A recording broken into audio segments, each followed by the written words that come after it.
What is up, guys? How you guys doing? Welcome to the show. Hello, YouTube. Supreme Builds family. You guys hear me good?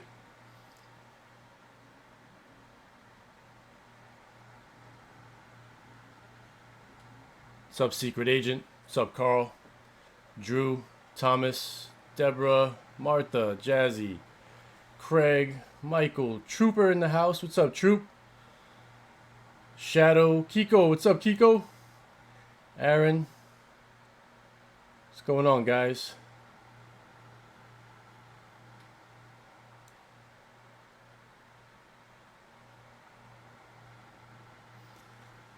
My audio good?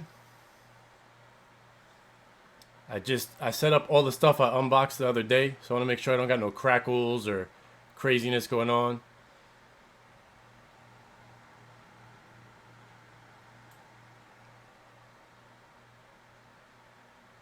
Shadow says yes.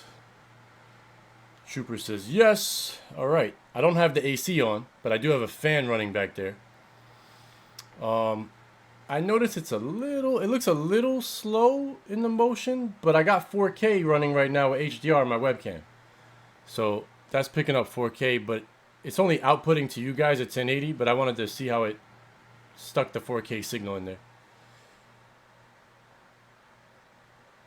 Okay, Kiko, I'll check my email.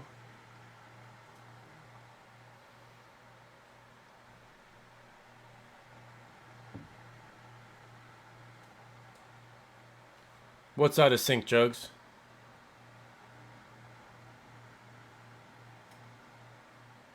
My audio?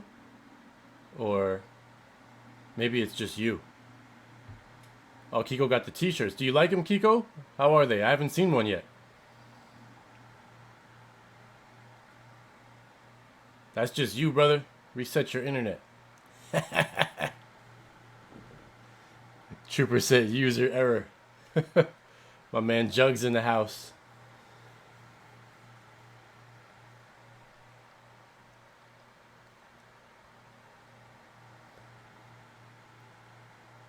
Very nice and soft. That's what's up. Kiko says the shirts are nice. I am happy to hear that. Nothing better than a soft white t-shirt. That's why I always have a white t-shirt on, almost always under my regular shirts. Because I buy white t-shirts from the store Express. If you guys have never been to Express, oh man.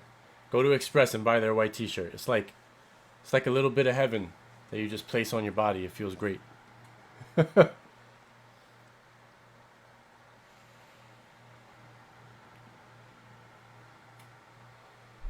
Mongo's in the house. YouTube's been messing with you. All right, guys. What do we got? 41 it says in here. Well, the rest of them are just going to have to catch it later. We're going to start. Beelink GT King. I haven't even opened it. I do it this way because I think it's the most helpful to anyone that's actually thinking of buying the device. Doing it this way to me allows somebody to come back to the video later and literally like watch it be opened. Maybe you're brand new, you don't know what to do, what goes to what it should be in the box, what you didn't get.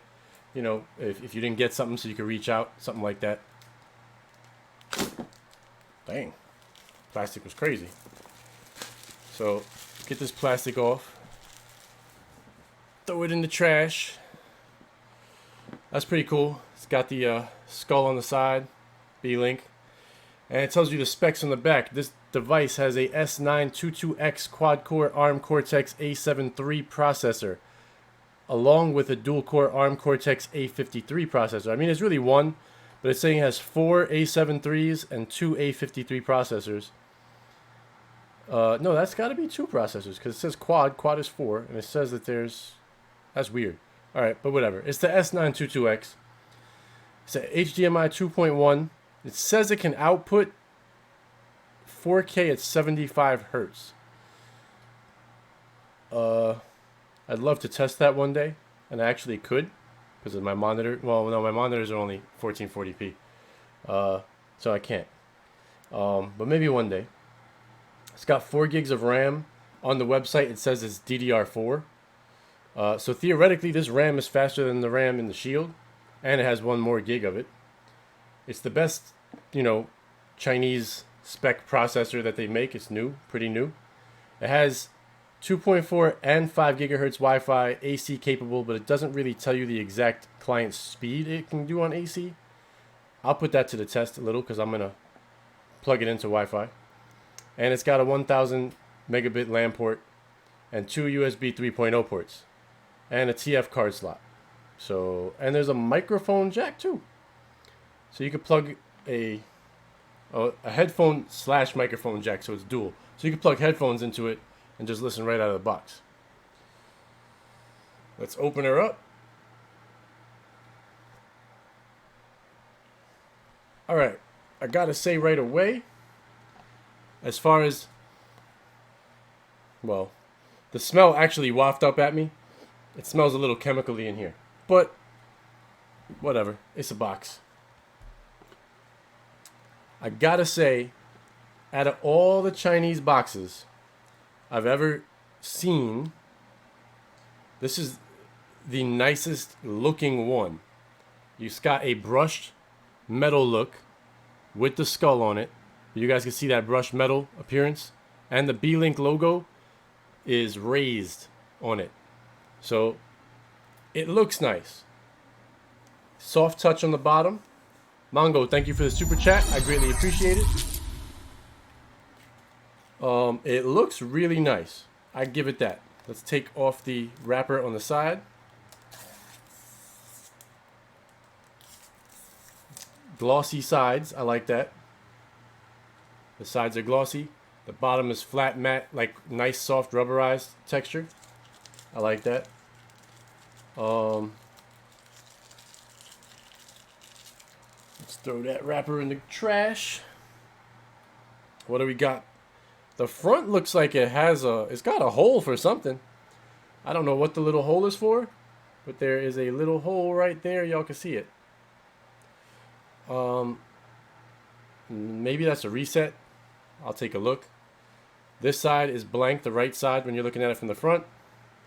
On the back, you got your DC in. Looks like a plain USB port.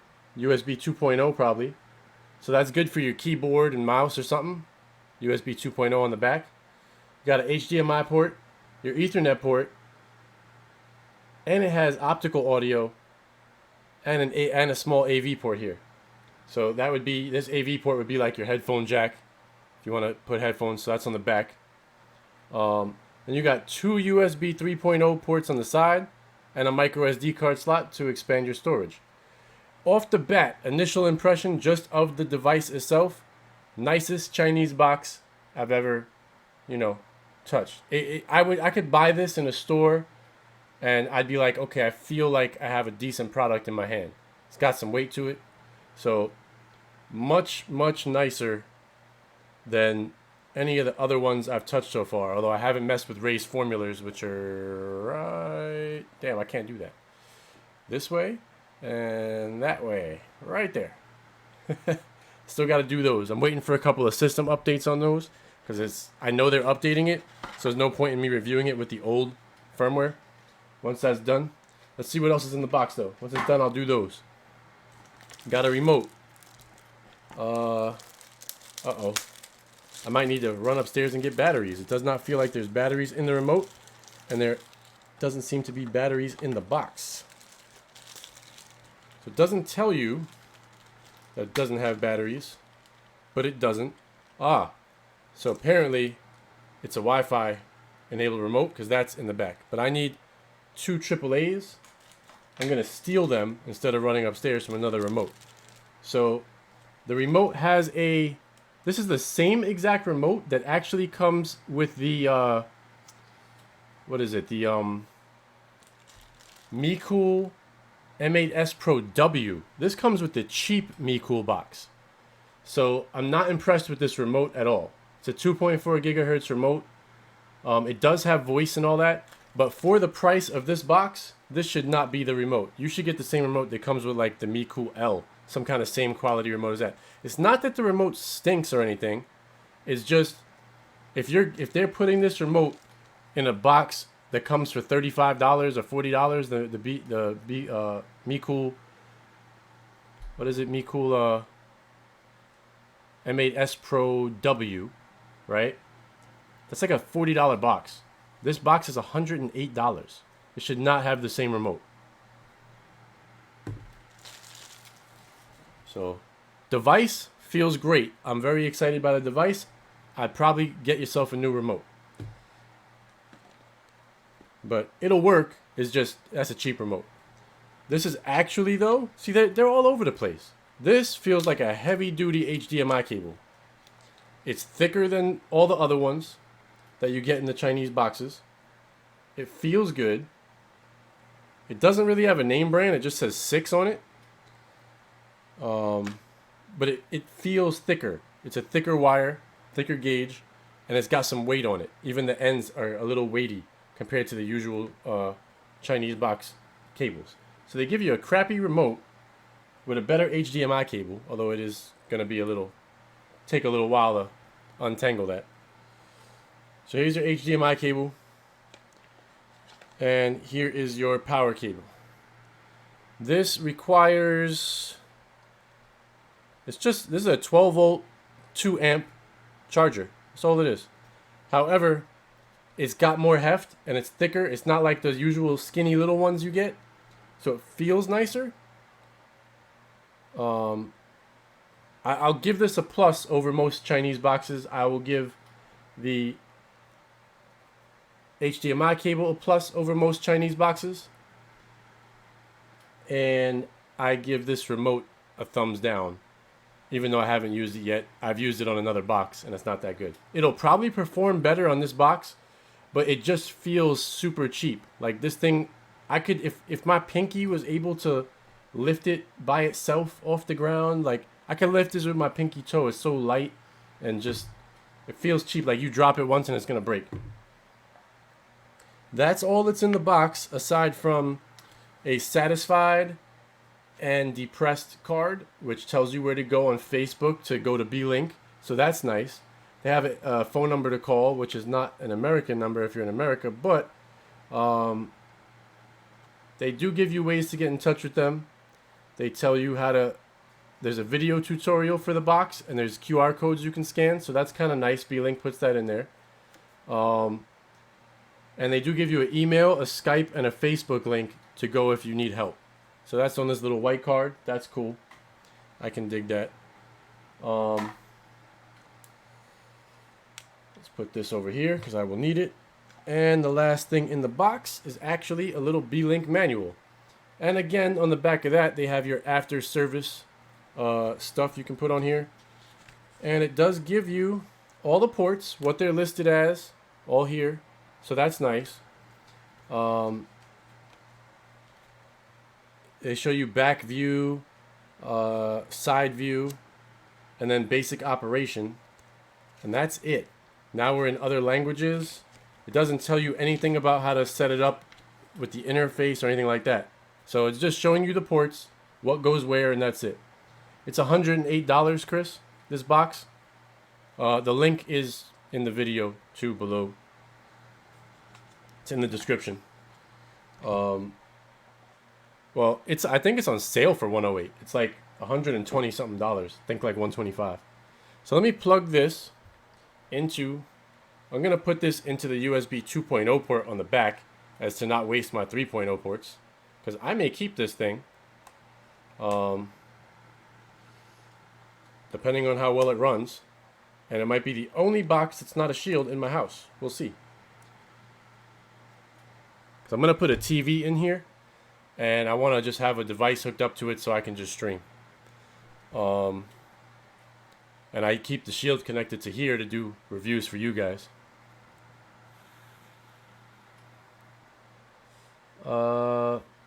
It's more on Amazon, somebody said. Valerie says that they sell it on Amazon, but it costs more.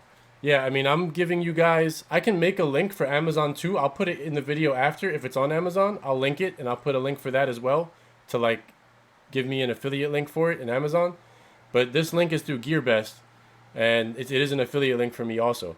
So I'll remove it afterwards if the device sucks. But if it's good and I recommend it for the price, then I'll leave it there. What's up, Tim? I'm good, Tim. I'm going to have to steal these 2 AAA batteries out of my Xbox Talon remote, because I don't have any more down here, and I'm not going to leave you all and run upstairs if I don't have to. So I will plug these batteries in. So I have placed the receiver in the back port right here, which is not a USB 3.0 port.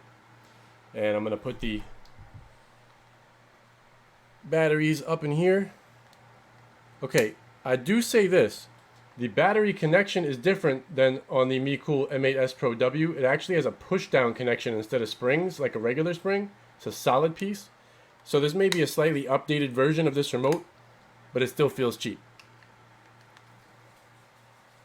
It's not, you know, if the regular price is $125 and it's on sale now for $108, it is not a good enough remote for that price. I'm trying to close the top with the batteries. Wow, that was a really tough. I felt like I was going to break it just putting the top back on. But the batteries are in. All right, I'm going to take the power cable and plug it in.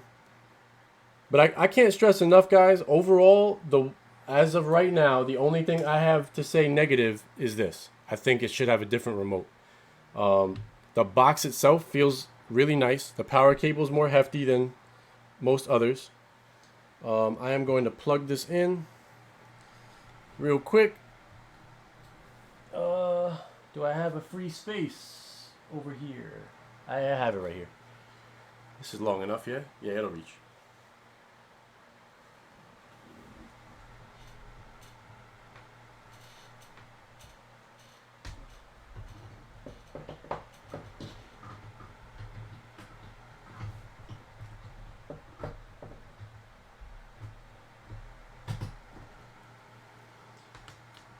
It makes it. All right. I'm going to switch over to my regular device here, where I normally show you guys the shield, okay? Because I'm going to plug this in, and it's going to start right up, and you guys will see it start up for the first time. Let me make sure I got the right one here. Yeah, it was this cable. Okay. Hang on, I got to plug this in.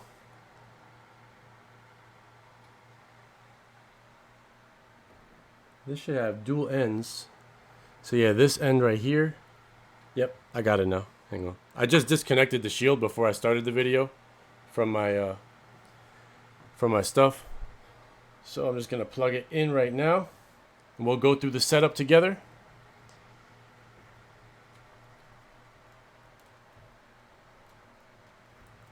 And this will end up putting out now the highest quality visuals I can put out with this. All right. And the power cable. Power cable's in. That's pretty cool, guys. It lights up green, the eyes. I will take this camera off just to show it to you real fast. Actually, I'll show it to you after, because I don't want to miss the initial startup of the device on the screen. I want you guys to be able to see that. So, hang on.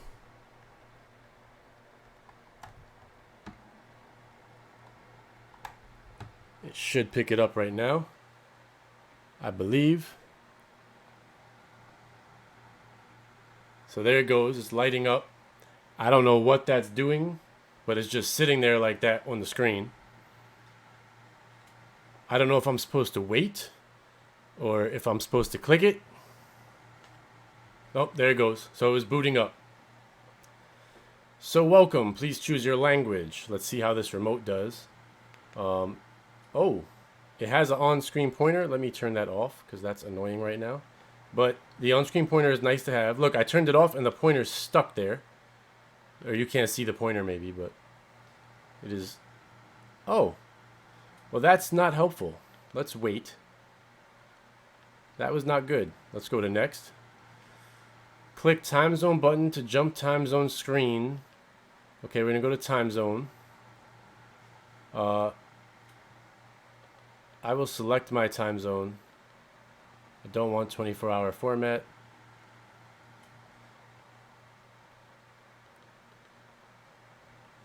And I can't see because I'm in my own way now. So let me move myself. Yep, bottom one is what I need. So New York, that's where I am. Click that. And use Eastern Time 5. That's nice. Okay, yes, that's what I want to do. Let's go back. And what am I supposed to do now? That is so weird. I had no real like introduction whatsoever. It was just like, here, set your time zone. So I'm going to go ahead and click on Wi-Fi. It just took me right into the settings here. Oops. So here is my stuff. And let me see. I am going to plug in to save my time.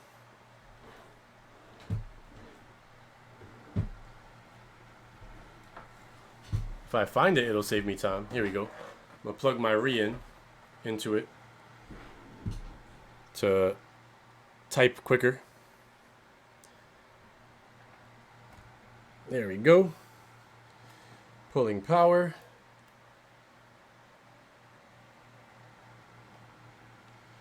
Yep, so I'm gonna do this back on the main screen. Just entering my Wi-Fi password.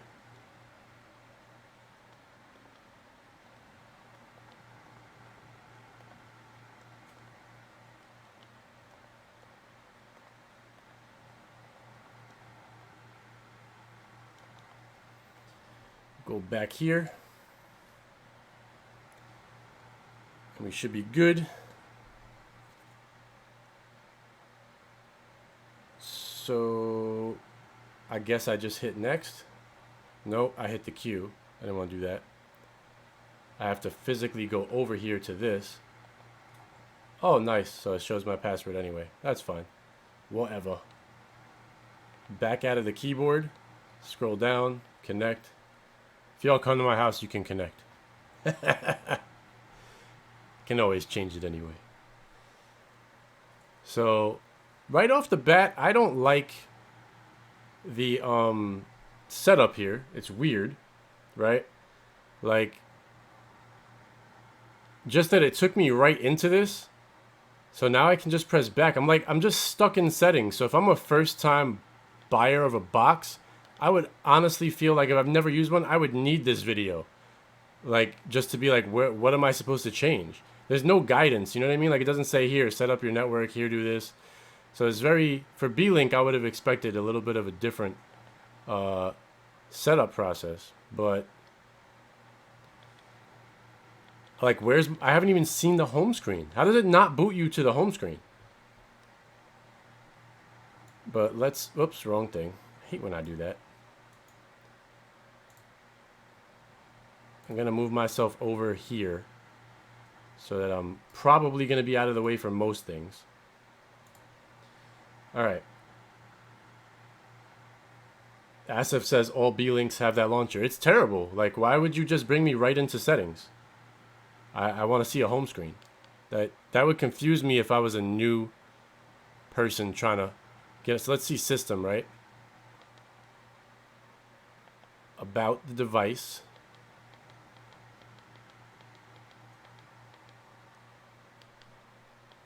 Let's do, okay, I can make myself a developer.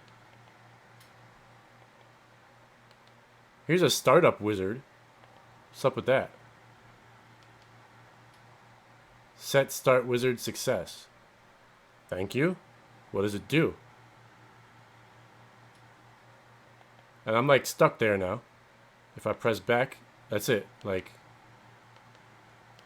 that is kind of weird. I'm not really a fan of this. Like, no direction interface.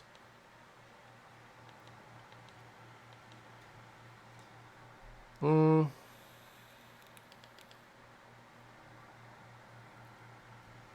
says it does the wizard when you start. I started, it didn't give me a wizard. It just told me to set my time zone and brought me into settings. Let's reset it. Right? You want to reset the whole device? Maybe somebody started it before they sent it to me. Let's do a factory reset.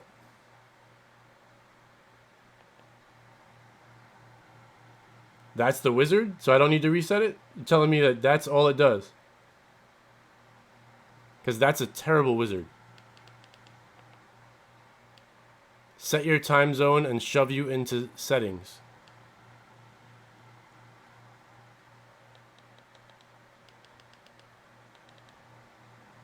Every box needs internet to set it up though, Aaron.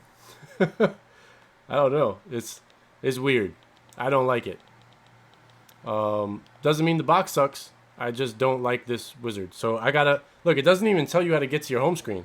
So again, I know how, and maybe a lot of you guys do, but somebody might check this video out and be like, how do I get it? You know what I mean? I press back. Look, I'm back to the time zone thing again. So when I click next, right? Click scale button to adjust the screen. I'm good there. It looks fine to me. Next. I'm already connected to my Wi-Fi. Finish. Okay. So I had to go back and forth for it to give me that wizard. Alright, cool. That's fine. But that was really, really kind of...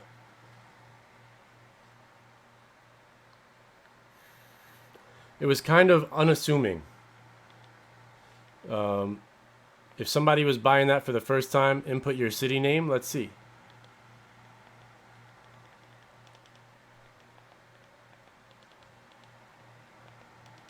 You know, if that was their first box, that's all I'm saying. I'm not really being that, like, crazy critical for me. Of course I could figure it out. But, and you got to press back on the remote always to get back here. And then okay. So, I put my city name in. What did it do? Nothing.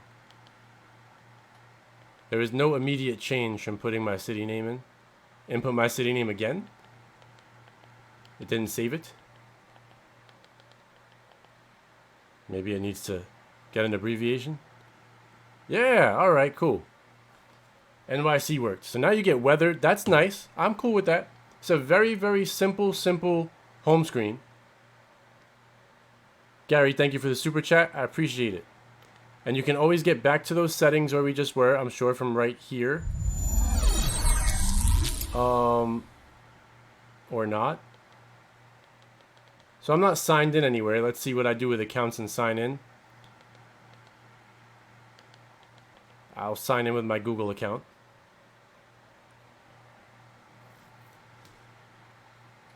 That's interesting.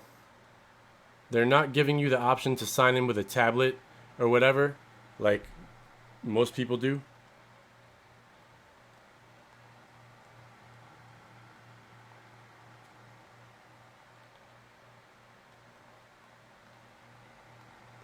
So I'll put my email. I didn't have to put Gmail in there, but whatever.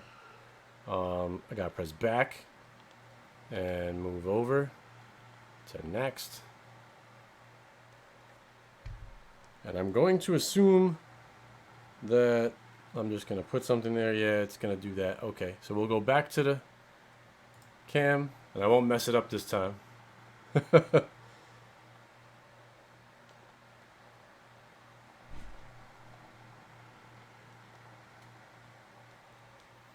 That should be good now. Gonna press back.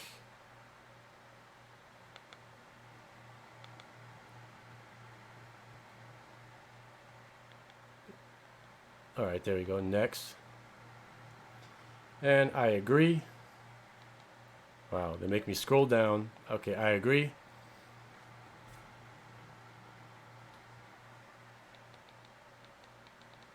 Yada yada. So if you want to restore your data and everything, you can have it back up to the Google Cloud.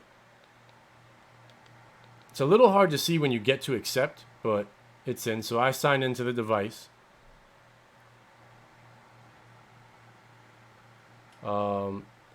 Asif says 24 degrees Celsius. That's cold. Yeah, that's about right. It is 76 degrees Fahrenheit today. So that's why I don't have the AC on. I just got a fan running behind me.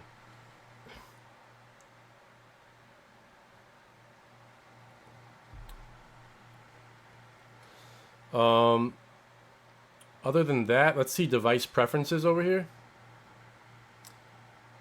And I'm going to do my favorite thing. I'm going to go to developer options, and I'm going to have to move myself again because I'm kind of in the way now. So I'll go right here for a moment. Let's see what we got here.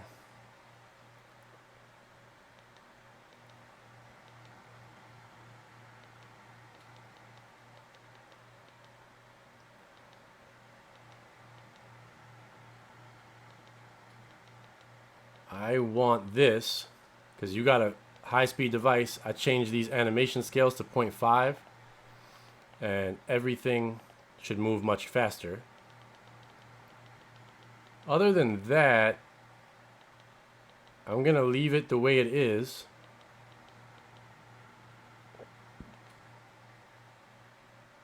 And this is running, what are we running here? I guess it's Android version 9. Because it just says version 9. It's very simplistic in here. Sound options, system sounds are on. That's really about it. Like, I wouldn't mess with anything else here.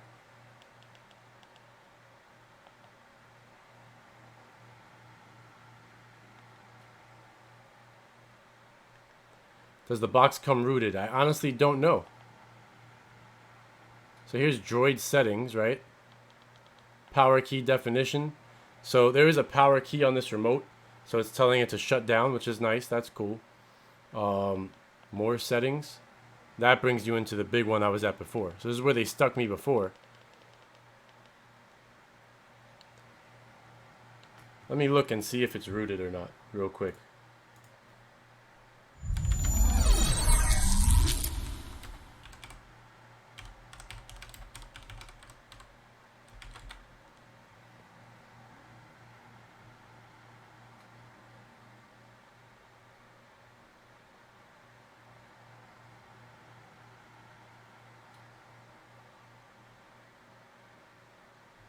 Huh. There's not really a lot of simple information here to tell you if it is.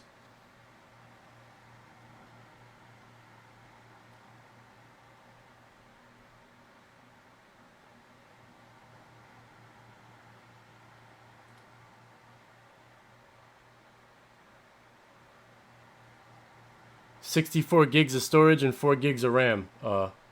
One Pete one.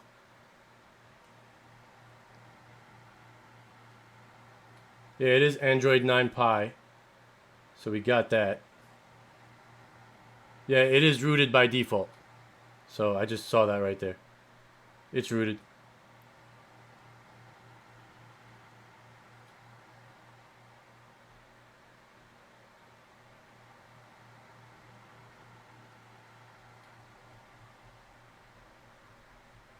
All right.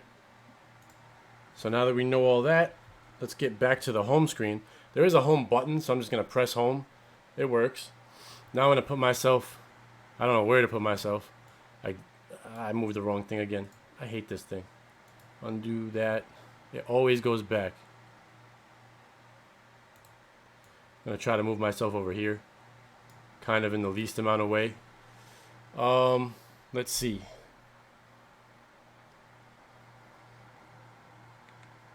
So now that I'm signed in, there's a web browser. You got media file browser. This should open all your apps. Let's see what's pre-installed. Not much. And the app installer, their own app market, B's file explorer, B music, Chrome, DRM info. Well, we could have just went there, right? What is this right here? I'm constantly blocking something. So there's your updates. Let's see if there's an update, because there's not much else that's very interesting here. Let's check the update. File does not exist. I guess that doesn't... You have to download it first. They don't do OTAs, maybe. There's a movie player, music, voice search. Let's look at the DRM info.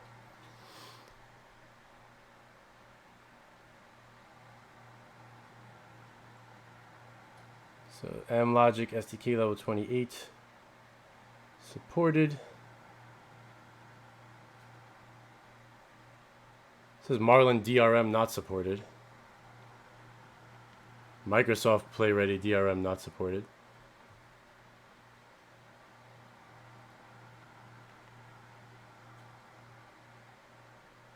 Jug says go to main settings and go to the bottom one.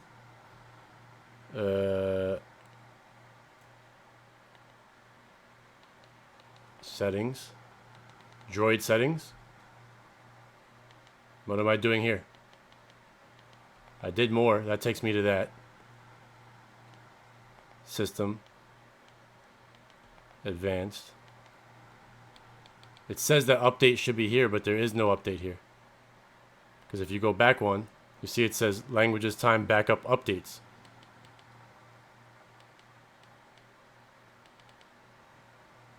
So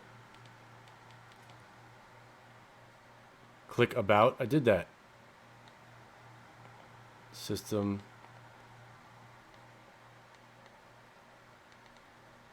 Only startup wizard. I was there before. There's literally no place to update this device except for that update thing that I had in the apps.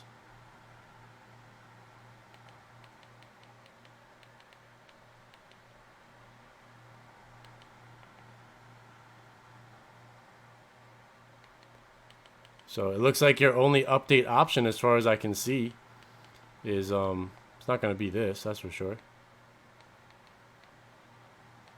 No, this is all Google account stuff. Valerie, thank you for the super chat. I appreciate it. Click wireless update. Where did you see that, Jugs?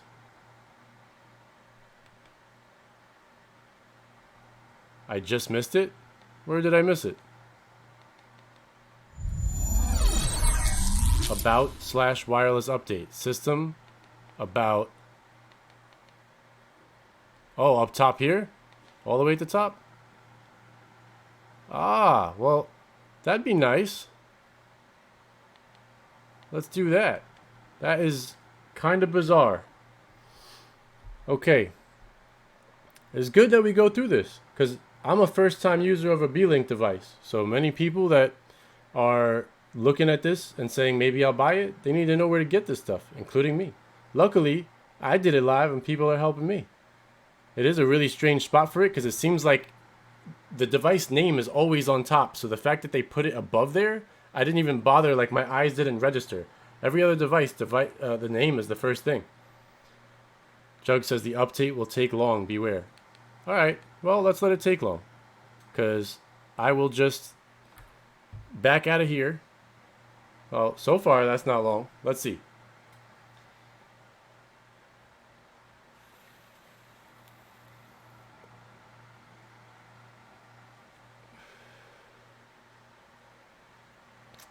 We can just chit chat. If it's gonna go that fast, then Jug said, haha, I lied. I was gonna go back and just chit chat while it does it. Because I feel like if I'm doing this, I should show everybody how to update it. Show them the most recent version of the firmware.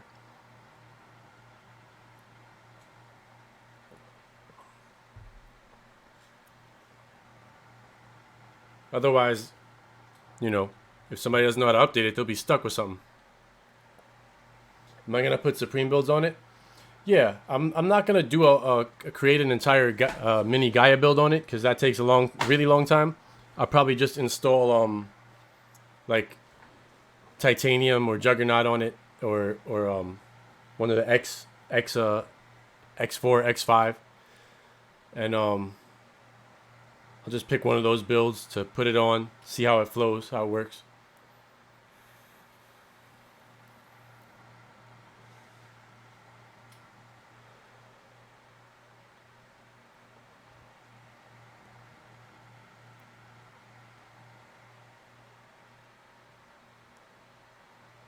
So it's not taking that long, but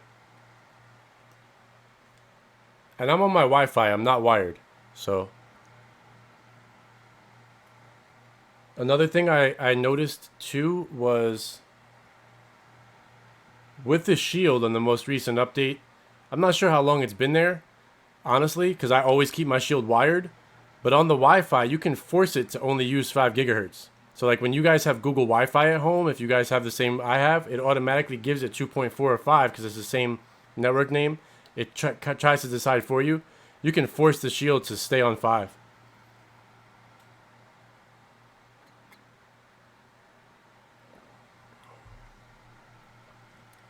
Connect this to the Netgear. I could do that too, but I got the Netgear over there. I was gonna try to put it in my car later after this video. Right now it's running off my home internet on the Wi-Fi.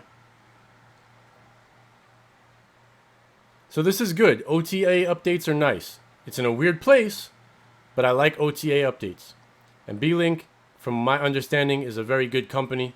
I did use one Beelink device, but it was many, many years ago, and I really don't remember it.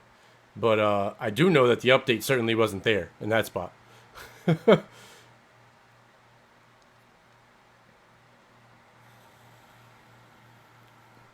Alright, so it downloaded, and it's asking me to install it now.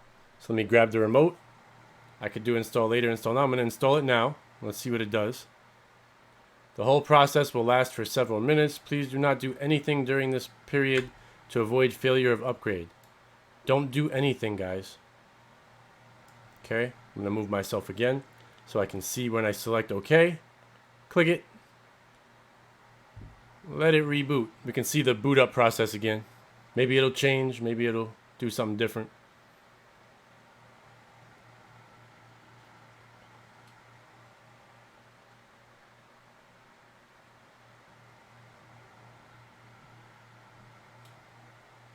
I already fixed it, Jugs. If you refresh, it's gone. I fixed that right away. As soon as I saw it.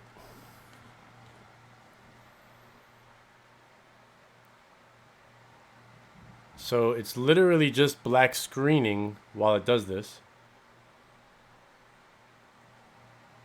I would like to see some form of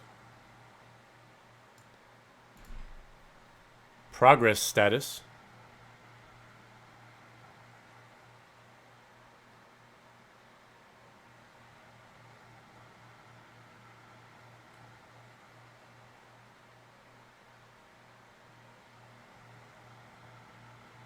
Oh, horizontal bar, you are correct.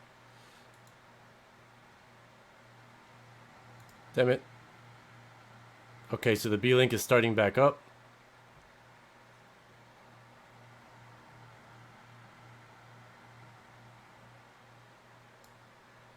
Something like that would be about right for the horizontal bar.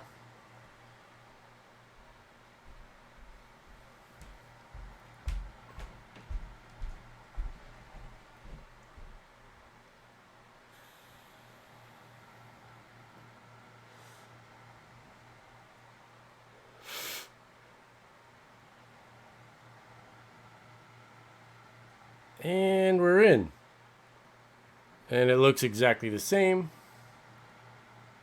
Okay.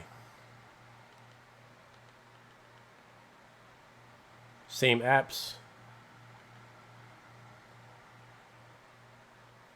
And you can just add apps. That's clearly what this is for. You pick it, you add it, it goes in there. Like I'll add right now the Play Store. Let's just say. Even though, no, the Play Store's already there, right? I'll add Chrome. And where would I go? Just back? Yep, that's it. You just press the back button. Your system has been updated to the latest version successfully. Damn it, I have to move myself again. Yada yada, so I can see okay.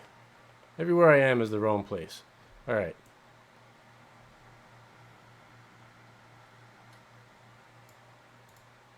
So,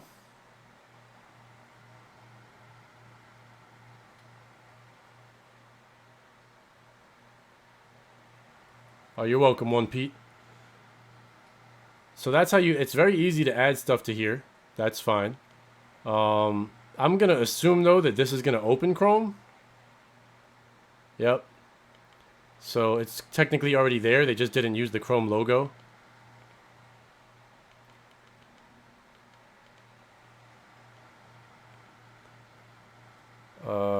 Okay, got it. Yada, yada, yada. Alright, so that opens Chrome. Let's go back to the home page.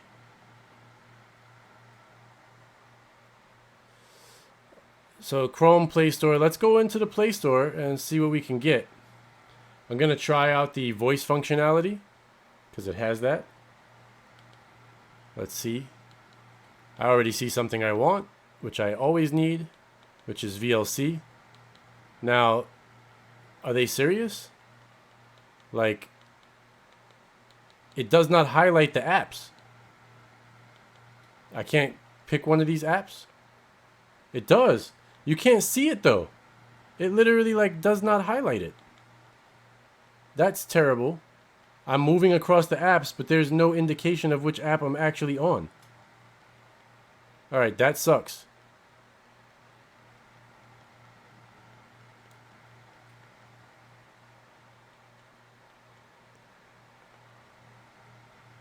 Or is it just that I didn't see it? No, VLC is just colored. I thought maybe when I got to VLC it changed the color slightly, but it didn't. Because I'm moving back and forth right now. Look, this will be eBay. See? I just know because I moved over. That's VLC. Like, nope, I went over too far.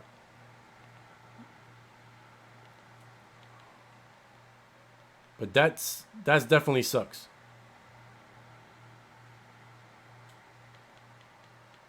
That is very, very annoying for a Play Store. Let's go to featured apps. And no matter what I do, let's see, it won't highlight here either. This is a killer for me. Like, I would go absolutely nuts trying to find something scrolling around here. Absolutely nuts. This is bad. Super annoying. But I'm going to install VLC anyway, just because I can at least get that one. Aaron says use the pointer, but you got to switch back and forth, kind of a pain. Shouldn't have to do that with a device that costs over $100. There's absolutely no reason for it. Did it install? Did it say it was installing? I have no idea. Took me to color note, so I need to go over 2. Nope, that's too many. I really can't. All right, pointer's on with the app. That's all I'm going to do. I would definitely use the pointer for this, but then you have to... Then you have to now, I got to click back. I got to turn the pointer off, all right? And then scroll around to something else. Like, this is definitely highly annoying. Let's see if it can be saved with voice search. Because I need to get to the top and search for voice. All right, Secret Agent, take care. So I'm trying to get to the voice highlight. It is not... Okay. Very annoying.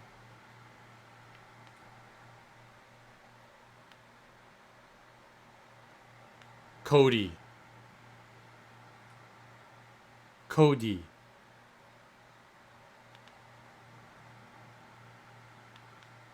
The hell?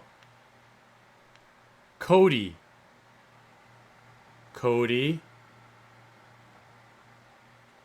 Oh, I have to say, oh, it's using that? Alright, hold on. Okay, Google. Find Cody. Here's a map of Cody, Wyoming, 82414. This is no bueno. So I have to do this. I have to go in and hit search and just type what I want.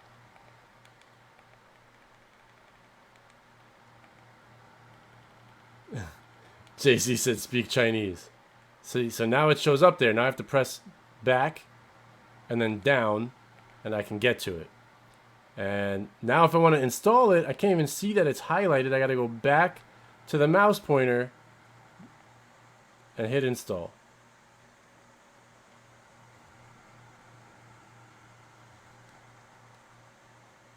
And then I need to get rid of the mouse pointer.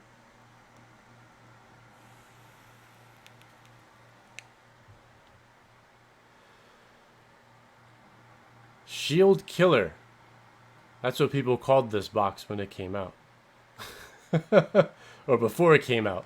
There's some guys on YouTube, if you look this box up, that are like best box of 2019. But it doesn't specify it. It might be the best Chinese box of 2019. I'm going to try something real quick just to try to save face on this for this device.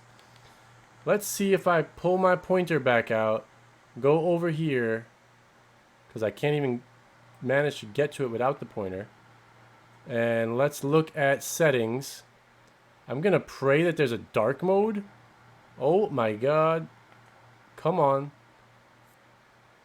No. See, even the pointer sucks. So let's turn off the pointer. Let's say okay. I didn't want to install that. I wanted to get to the settings on the top. But you see it highlights games and then the highlight disappears. Guys, if you get this box, absolutely get a i8 mini, all right? Because this is the most annoying thing I think I've ever seen. Trying to set this up is absolutely ridiculous. So, and even the air mouse is not that accurate. I want settings. Look how easy I do this with the auto update apps. I'm just praying for a dark mode. And that maybe, no, there is not.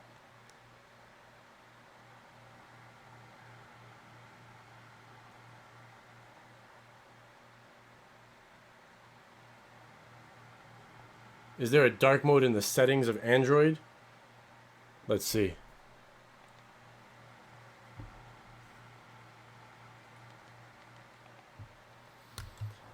See if I can find something.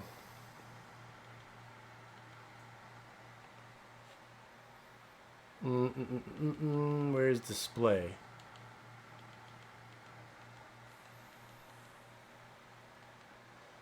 Why is there not even a display option? There's sound. This drives me bananas. There should be a display option here. Is it in Droid settings? Display. I gotta go to a separate one for display. That doesn't help me.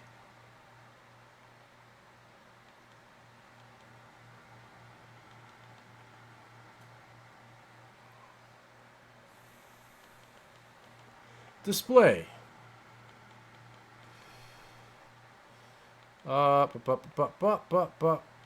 Device theme, automatic, based on wallpaper. Dark! Let's see if that helps anything.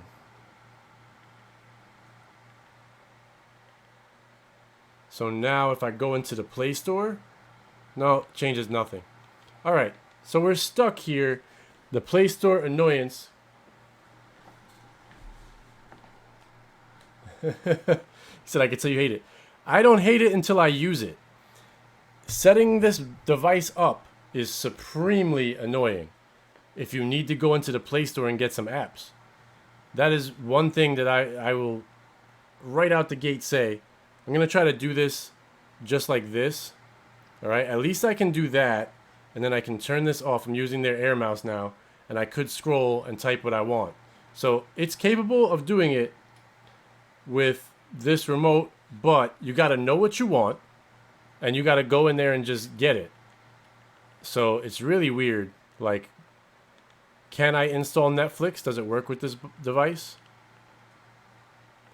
I can press back, down, Netflix. At least it lets me do that. Nope, Netflix is not compatible with this device. So you can't run Netflix on it. You can do Amazon Prime Video, though. YouTube. So let me get YouTube. Right? Look, I can't even see when I highlight install. Like, there's literally... How did somebody make this skin, set this up, and just go, yep. Wow, I just backed out without knowing that I backed out. I'm going to get YouTube, and I'm going to switch back to the pointer and click it to install. This is really, really honestly just unprofessional of Beelink. And you put out updates for this and nobody's noticed this?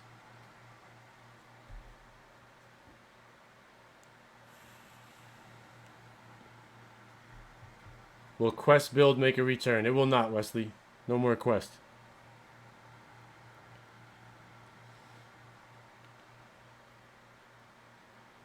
Sound Chaser says to get a different launcher. I'm not sure that will affect the design of the Play Store. Let's try it though. Let's go into the Play Store. Let's try to put a Shield launcher on it. Let's see what we could do then. What's the launcher name that's like the Shield? My God, I'm just going to use the read a type. This box, TJ, should perform better than every other Chinese box once it's set up. But the setup process here is not really that good. ATV, that's it. Thank you, Jugs. ATV launcher. I will buy ATV Launcher Pro just for this box, if it works.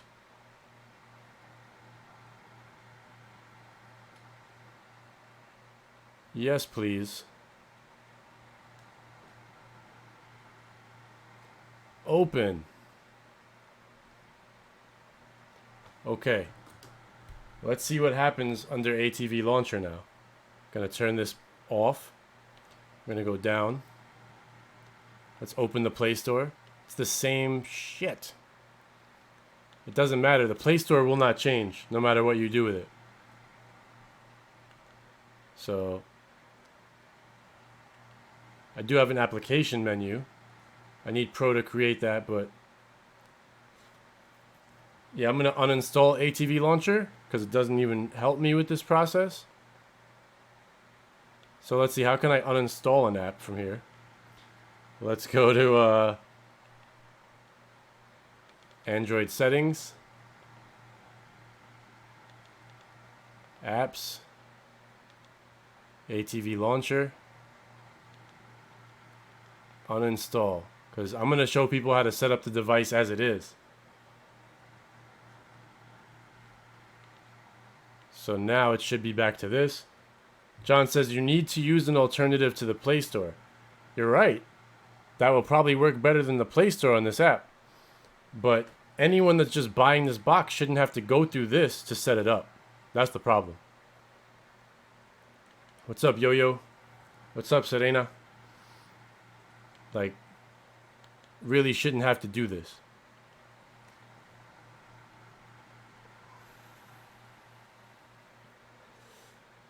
I wouldn't say I'm having trouble with it. I'm saying that it's a terrible implementation of the Play Store. You should just... I mean, I've bought $30 boxes that I can at least see what I'm clicking on and install it. This is just awful. Like, you cannot... This is really dumb. So here's my HD home run, right? I use that. Click it. Install. I got to use the mouse for that.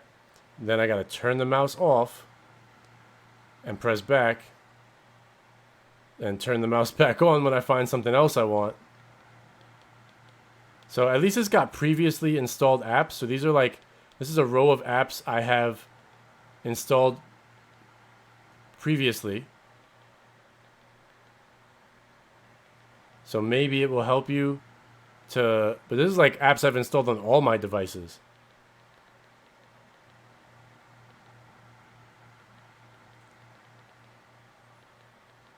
Some of these are like ages ago. So this is not really helpful. It gave me one app I want. Yeah, this Play Store implementation is just god awful.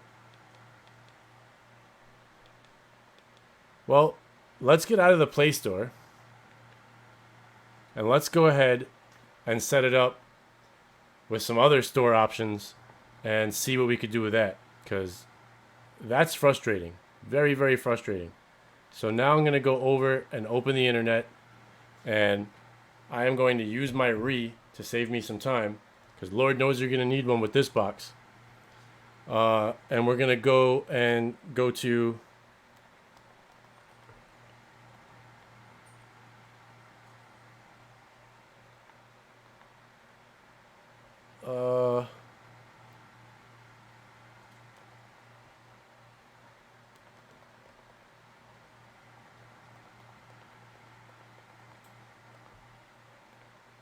Oops. We'll go to supremebuilds.com APKs. We'll start there. Back out. Boom. I just clicked that and it opened that up again. That's a different reaction for different things. I don't like that either. I have to go and hit it from there. Now, can I scroll down? No, I need to use the mouse pointer again. So, mouse pointer back on. App stores. Ah. Do you see this? Annoyingness. It's literally like refusing to highlight app stores. Alright, mouse pointer off. Back to the re. At least I can definitely get it with the re. Remember when I told you guys in the beginning, this remote sucks? It still sucks. So let's go ahead and get Aptoid, Yelped, and file linked. I gotta update the permissions. Allow. And then I gotta open Chrome again. Hopefully it takes me back to where I was. Yes, thank you. Downloading. Downloading. Yes, I want to allow it.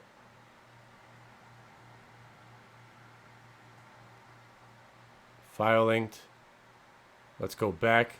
I would just use the re i8 plus on this all day long. Paid. I'll get easy.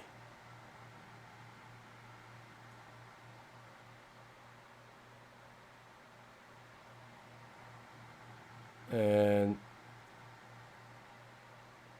I'll get Vero.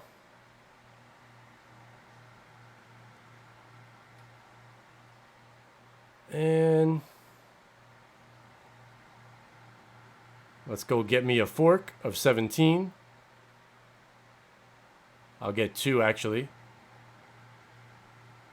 So it's so much faster just doing this. I'm going to get SBMC. And then I'm going to grab Juggernaut.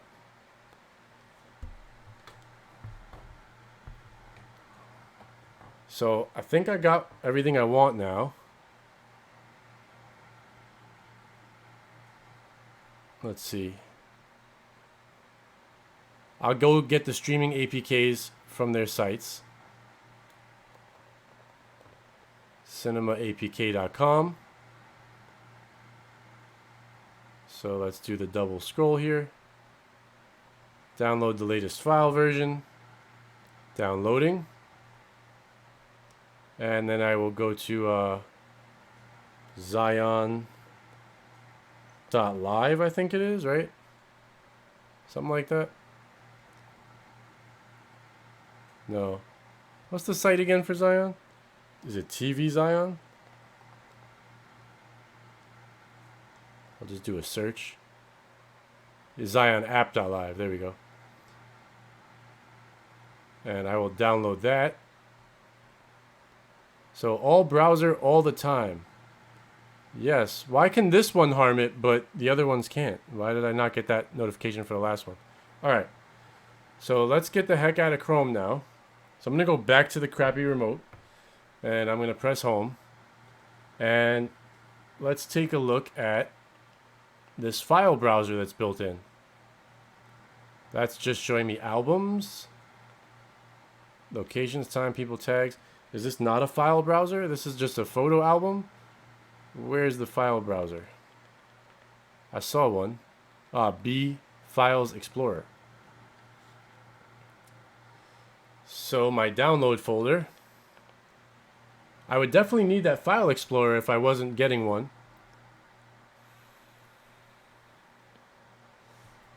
Let's see. Do I want to install it? Install. Okay, this works. I'm definitely adding this to my home screen. Done. And it installs fast. It's quick. It's fluid. It's really just needs an update to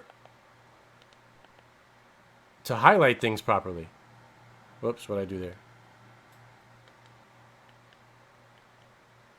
Cinema. Install.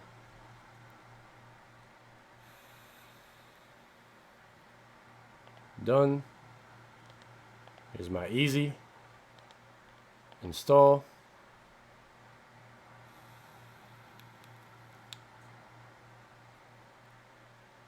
Done. File linked. Install.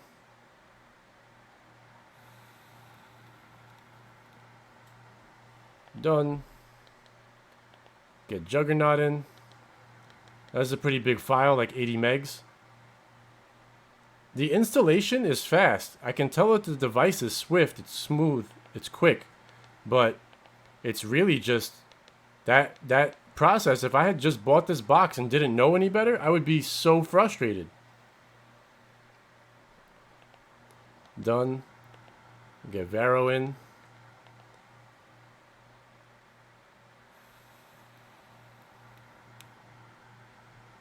Done. Get the Yelp store in, because Lord knows we need another store. Done. Alright. So I've now installed File Link to the Yelp store and Aptoid. So I'm going to go back. And it worked very easily from their own installed. I like that. Look, I can just hit APK up here. Nope, that doesn't really help me. Okay. So I thought maybe I could just see APKs when I did that, but that doesn't seem to work. I'll go back to all. So I'm going to hit back to exit. And I am going to go to my home screen and immediately click add remove. And since I already have the browser there, I'm going to get rid of Chrome.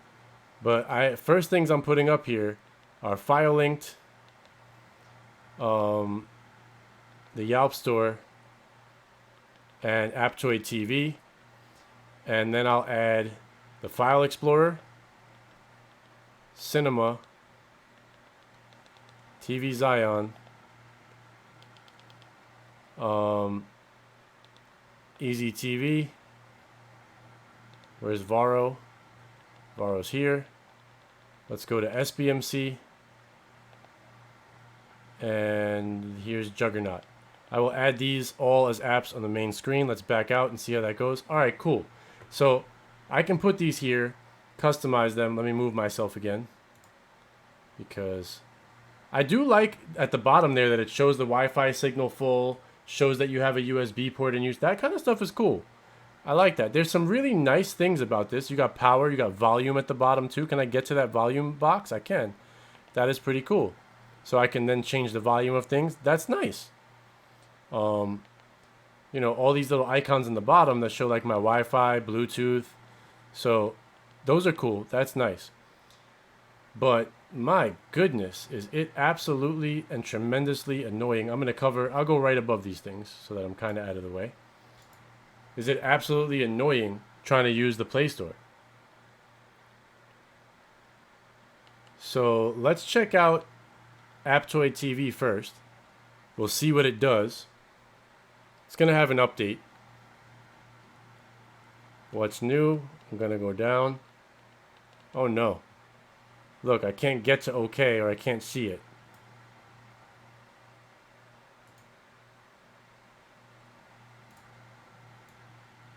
Look, it's not showing me, registering that I'm moving to OK. I'm just going to click OK. It worked, but it doesn't highlight that either. So I'm going to allow the store, and I got to open it again. Then it's going to have an update. It should, yep. I'm going to say OK. And for security, let's go to settings, install unknown apps, complete action using either. I'll just try one. Let's try just once in case that's the wrong one. All right, allow from this source. Yes. Then let's go back. Do I want to install the update? Install it. And I got to open it again.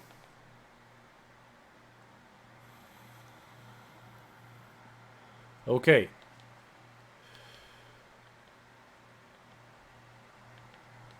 So here's Puffin. I like Puffin. I'm going to install that. This is much better.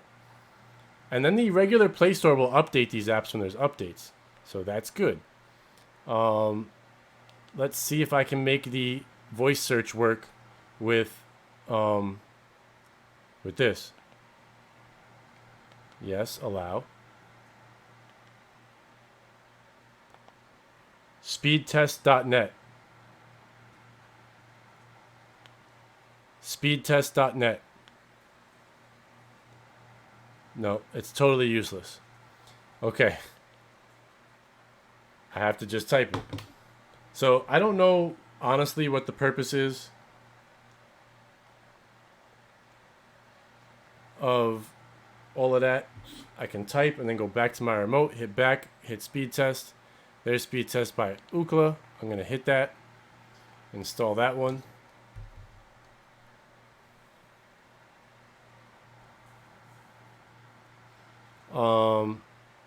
I want to open it real quick just so I can check it out. Yeah, I get it.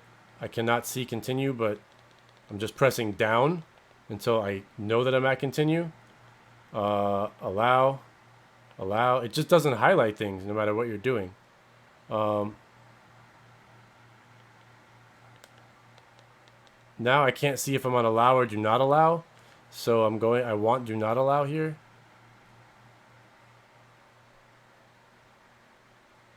My goodness. I'm going to like hold one hand with the other hand. Thank you. All right. So let's just check this out. This is my Wi-Fi, working on Wi-Fi.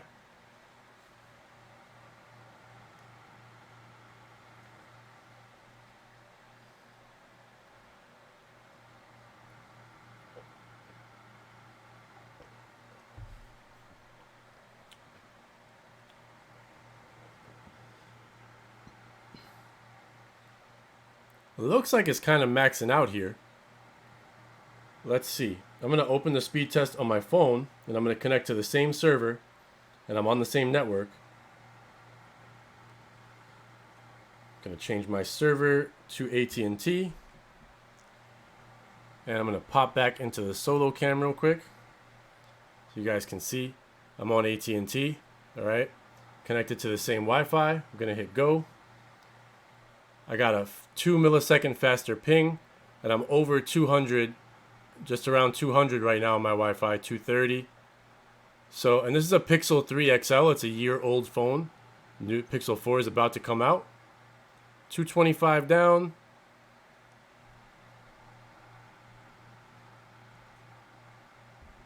$158 up.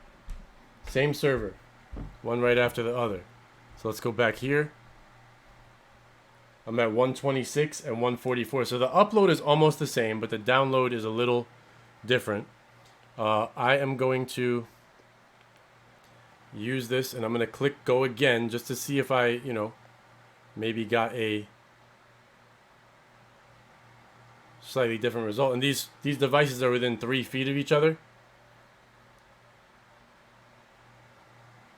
Yeah, it's just doesn't have as good of a chipset as my phone does. Or the Shield, because with the Shield I get way higher speeds than this. So, but it's not bad. It definitely works, gets the job done. All right. But I wanted to check that, so we're gonna go back. I'm gonna go back again. I'm gonna get rid of this mouse because I should not need it doing this. Here's Netflix. Let's see if I try to get it from here, if it lets me.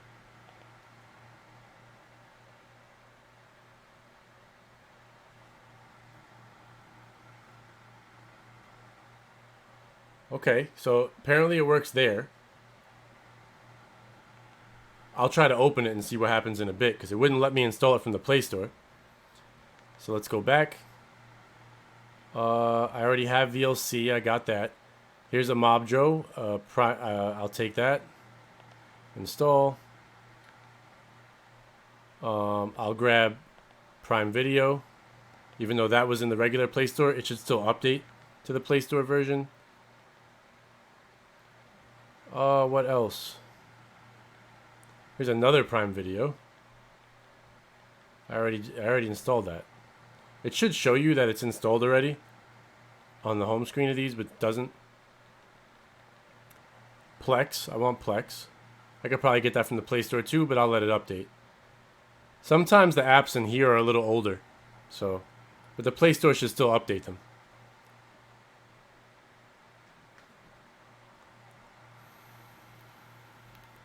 But I pretty much have to use this if I want to install anything.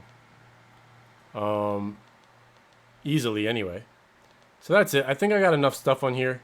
Let's go ahead and check out trying to get the Juggernaut build onto the Juggernaut app. I believe I got the 17.6 Juggernaut version. So I'm going to open her up.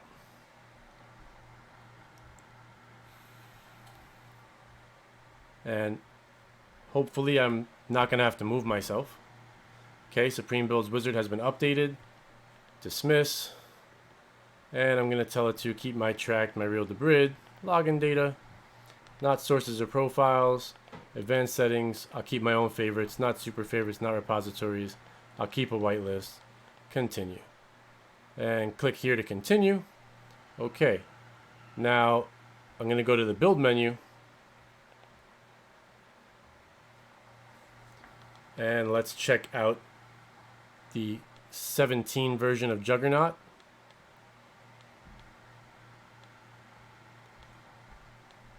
There we go. I'll try it from here. I'm going to do a fresh install. Continue.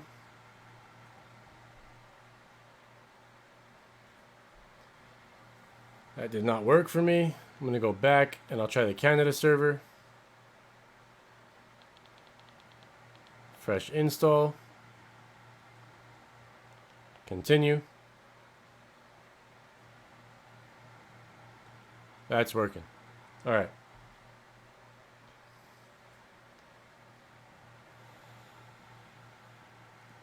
It's getting it pretty quick. I don't have complaints about that. It really is just getting the apps on your device.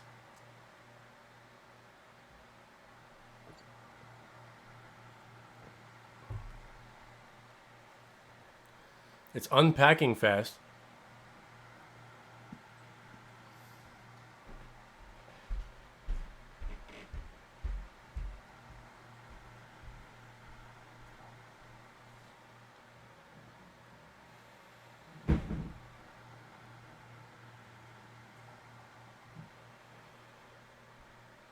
And I'm going to say force close. Let's go back in and open up the old Juggernaut.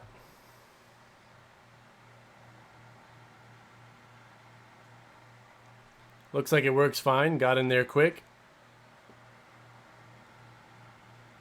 Supreme Builds Wizard doing its thing there.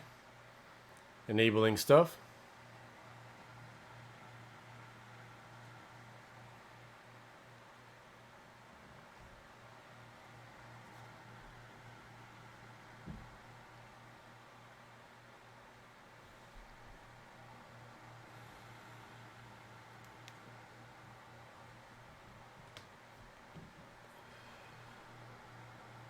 So everything appears to be working as it should.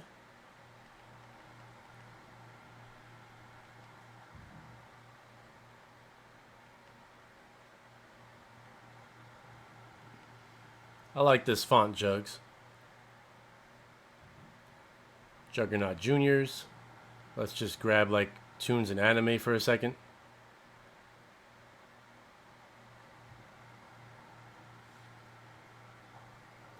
And I'll just grab any cartoon real fast.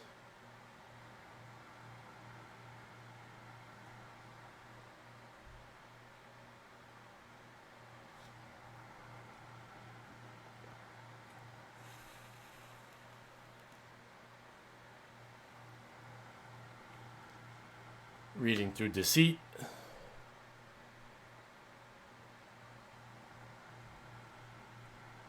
And I'll take Two Stupid Dogs. Only because I want to play something, but I want to play something that I think will not get me in trouble. I hope. Fair use. I'm just checking to make sure this works.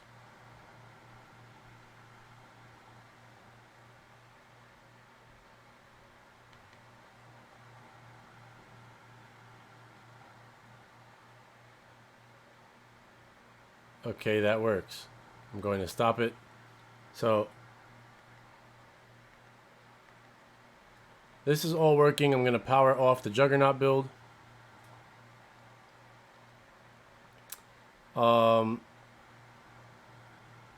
Other than that, guys, there's not much to this box. It's not like you can play a bunch of games on it or anything. We can set up cinema and see if that works. That's fine. We can allow that.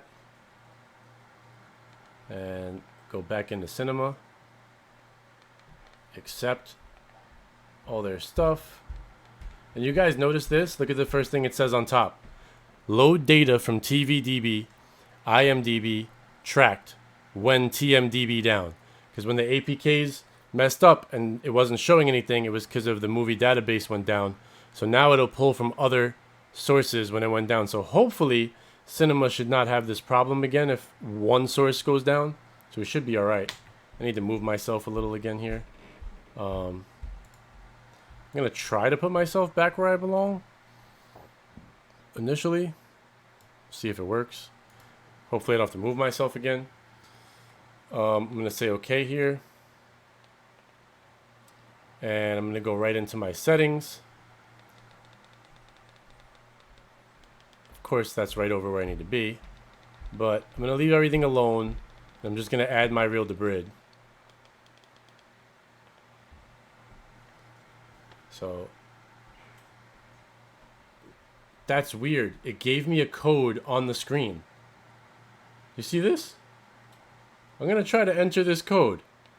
Like, how did I get a code already on the screen?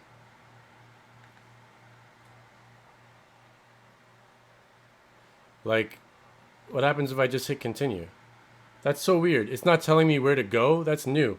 I'm not gonna do it. I'm gonna go here and enter this code. I'm thinking that I have to enter that code that's there, but normally it would tell you where to go and it would show it to you. That's really strange. It's not even telling you where to go here.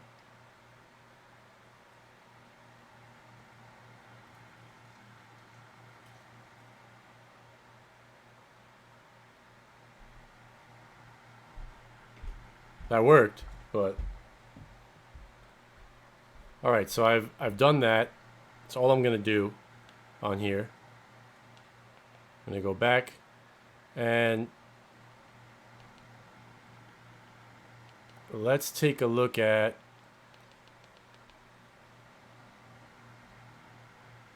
I'm gonna go way down here and try something like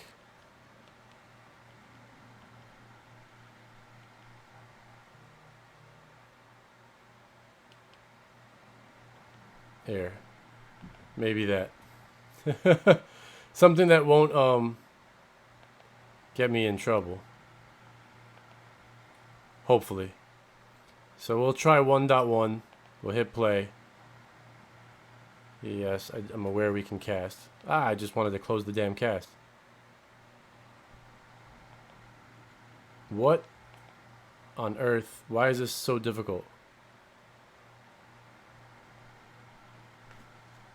Close the damn cast button.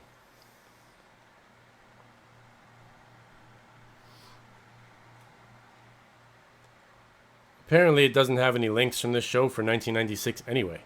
So let's back out of it. Trying to, like, you know, behave myself. Here, we'll just do this. I've never watched this show. I have no idea. Here's season 5. I don't know, episode 2. Hit that. Stop telling me I can cast. I'm aware. I wish I knew the button to press to get rid of that, but I don't.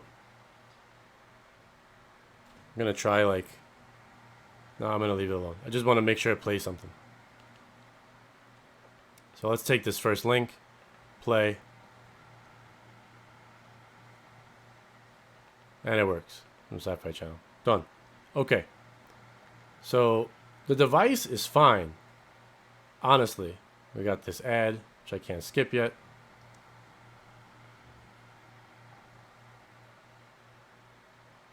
It probably is a little too big, but that's because I have the border around it, Valerie. Like that little border with the lights that flash, it's just going into that border. If I didn't have the border, it would be the right size. Chris, thank you for the super chat. I greatly appreciate it. Let me slide over here just to try to get the animation for you. There we go.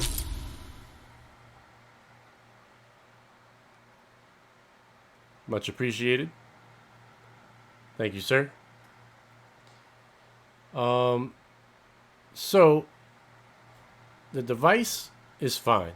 What's up, Wayne? I would say it's quick. Seems to work well. Let me try Netflix and see if that actually opens, because I installed that before. It would not install from the Play Store, which generally means it was not given the permissions to do so. And sometimes you can install it, and then when you go to open it, it says can't use it on this device. So let's see. Yep, not supported. So you cannot use Netflix on here. Unless you roundabout way it. But the official Netflix, what's this app market? I didn't check that. That's their own app market. I wonder if they can't see things on their own app market. Oh, look! Highlights that work. You guys are amazing. Wait, there's a Netflix version here? Hold on.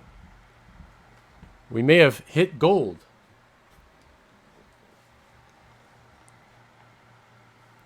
I'll open the App Store for you, Billy. Thank you for the super chat. I greatly appreciate it. Gonna switch back here while it's installing Netflix, so Billy gets his credits.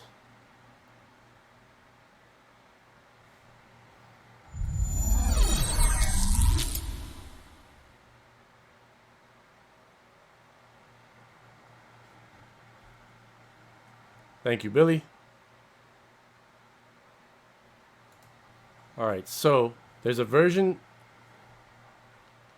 Yeah, okay, fine. So yeah, that's fine. Just once, whatever. Allow from this source. Of course. Back. Install. It won't install because I already have it installed. Let's try this. Hang on. I want to see if Netflix works. So I'm going to go to the settings and apps. See all apps. This is fluid and smooth. I don't hate this box, honestly. I would say that it's probably the fastest box that's not a Shield that I've used yet. But where the hell's Netflix? Y'all see that Netflix is not here? It's not a system app, so that makes no sense.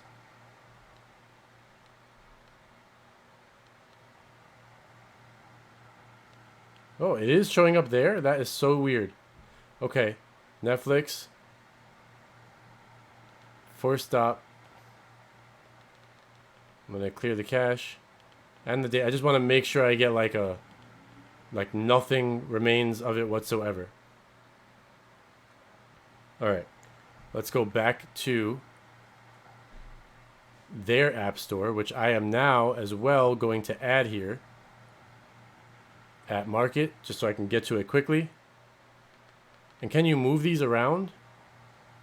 No, you have, like, if I wanted the app market to go to the top, I'd have to like wipe everything out. That's weird too. But let's try this Netflix.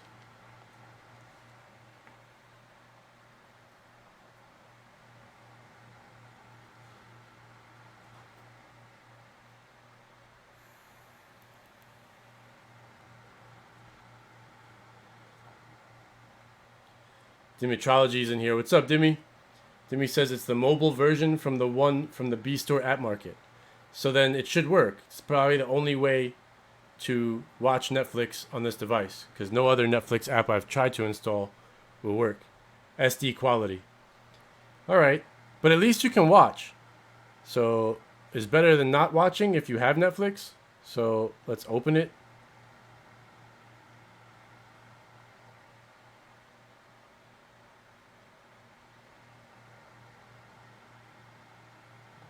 Yeah, this is literally like, yeah, it's definitely the mobile version.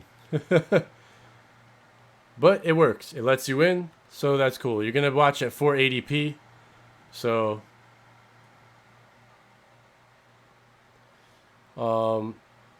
But they do have their own little app thing here. That's kind of cool. You can search for the apps you want. This is all they have in here, though. There's 8 apps. 12. Sorry, 12 apps. And then you can search for the apps you want. Let's try searching for something. Hulu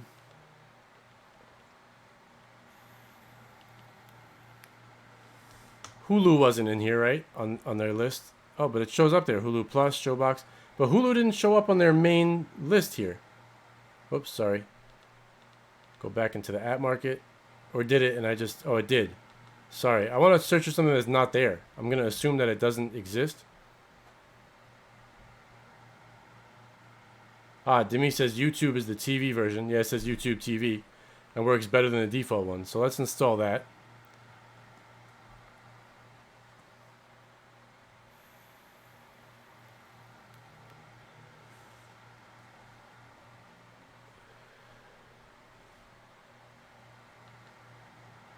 Install.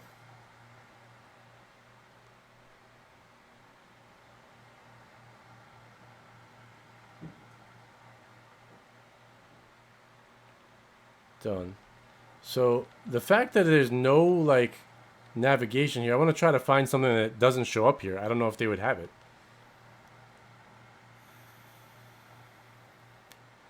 What's up, Carl? Welcome back. So I'm gonna search for. Look, they have QODI. You see that? Is that Cody? Dimmy, you tried that? What is that? The hell is QODI? Are they not allowed to have Cody in their Beelink app store? Let's try HBO. No, it only has the stuff that's there. Okay, so I figured that out real quick. Somebody wanted me to show the Yelp store, so I'll open that. That's gonna also have updates. All right, it should anyway. Yeah, check for updates at the bottom. Good lord, I can't see anything again, so I have to use the mouse function and click check for updates with my own Google account. Oh wait, cancel. Sorry, that's not what you do in the Yelp store. You go to check for updates and you choose a fake Yelp store account. Nope, it won't let you anymore. It's saying no network connection. That is interesting. So let's just back out from that. I can't. I stuck here. I was stuck here, boss. I'm gonna have to click my own Google account and then cancel. Alright, so in the Yelp store, you have your apps. It's not, it will update, it will check for updates to apps. But, wow, alright, so I have to log in. I'm going to log in with a Google account then just to show you. It used to work by using a, I kind of don't want to do this because I take it back. I'm not going to do it. Because the Yelp store used to work with the fake account all the time. I don't want to give them my Google account. You know what I mean? So if it's not working with the Yelp store account, wait, maybe. Yes, it finally let me in. I think so. It used to work with that all the time.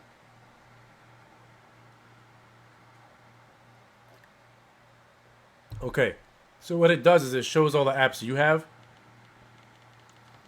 and what updates you have available. But like, I don't think you can update this. If I update the Netflix, it probably won't work. But let's try it.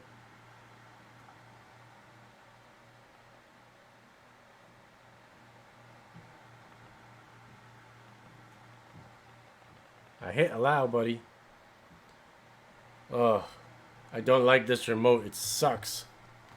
Let me go back to my Re. Thank you, Re. So much better. Allow.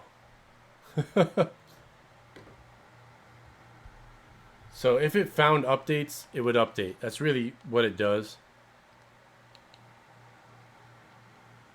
But I can't do anything just by clicking here. Oh, there we go, finally.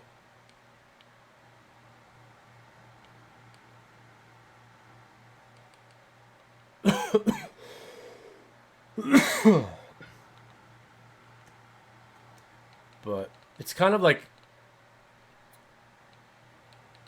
And if I hit this again... Alright, it's letting me stay in now. So I don't have to keep doing it.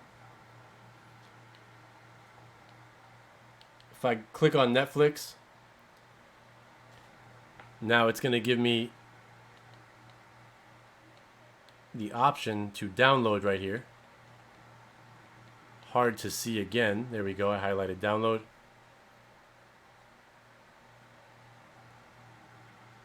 Touch install button.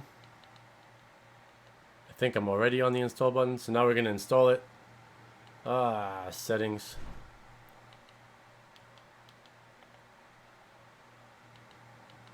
Allow from the source. Let's go back and install. And let's see if it still works.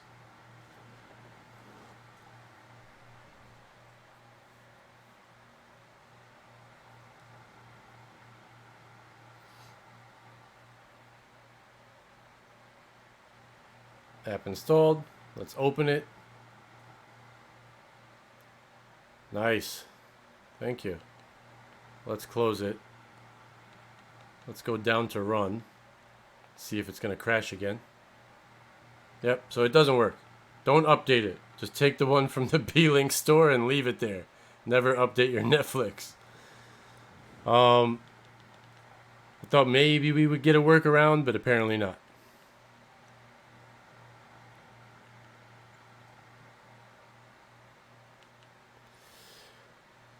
So I don't know.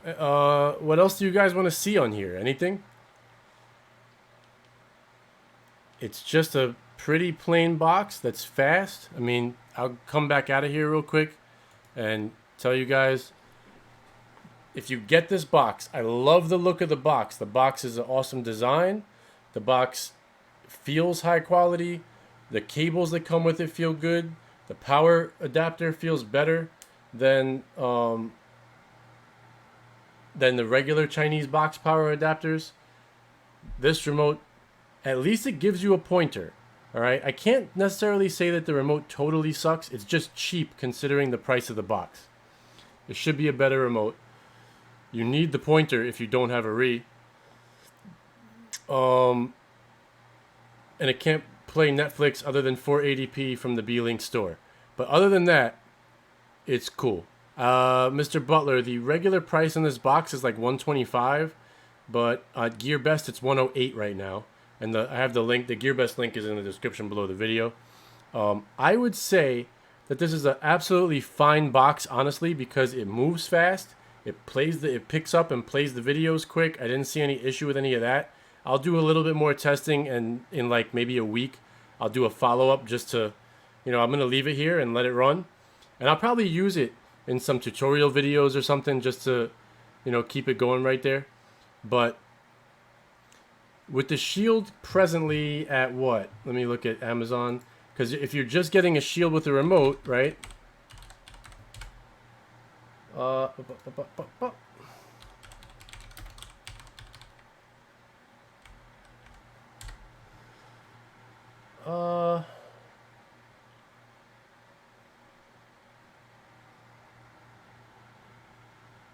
Appears to be, where is it? This one?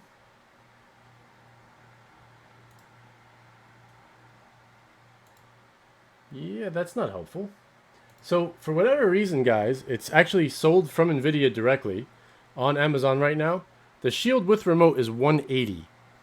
The Shield with remote and controller is $188. $189. $179 with just the remote. $189 with the remote and the controller. So that's a damn good deal, I guess, as far as the price difference. It's just not... Huh.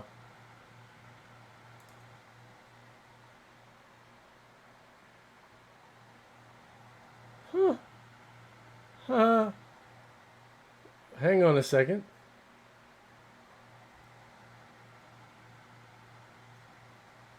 I think they messed up.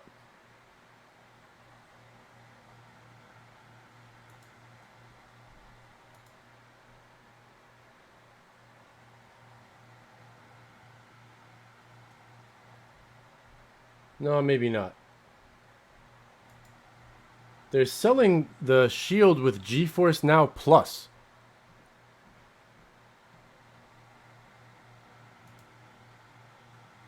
And it's $208.97. I'm trying to figure out what that is. GeForce Now Plus. I'll show this to you guys real quick. Look at this. So it looks like the regular Shield. That's not a new remote or a new controller, according to that. But you see this right here? Your configuration options are streaming media player with TV stand. So that shows you the stand and the remote, right? That's $198. Or you can get the regular media player with just the remote. Right now, that's $180. Remote and controller is $189, right? But look at this. Streaming media player with GeForce Now Plus. That becomes $208.97. So I'm not really sure what that is. It shows that this comes with it, which is also a stand. But it doesn't really say anything except world-class performance. But there's no mention of GeForce Now Plus in here. But I can already do that, Aaron. I have GeForce Now. Let me look up GeForce Now Plus.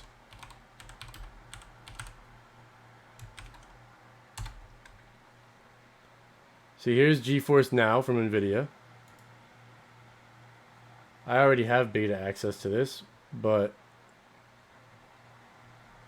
I'm wondering if they're showing us something to do with the update that's coming out. I've not heard of this. But it's $208.97. So I'm a little confused by that, but right now it's one. Let's check Target maybe. Let's see, or Walmart.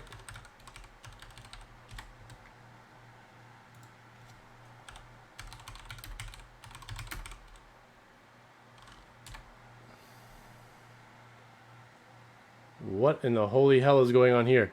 Somebody's trying to rob people. Yeah, $188 with the remote, same price. So apparently they're not having a sale on it right now. So you're basically looking at, if you just got this, right? Because I've got to compare it to the Beelink and say, like, it's just coming with a remote, and that's it. So it's $180 to $108, so it's a $72 difference, as it is right now. But it looks like this also is coming with the stand. Is that why? I don't get it. When I go back, right?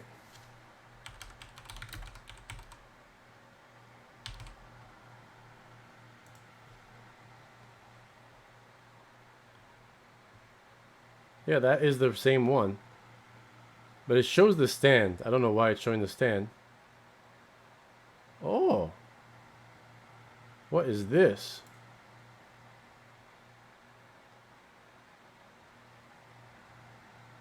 Huh. You get little extra buttons on it. That's kind of cool. Power, volume up and down. That looks like channel up and down. Source changing, maybe that is.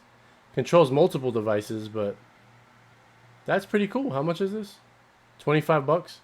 I might have to check that out one day. Slide it on right over the Shield remote. I've not seen that yet.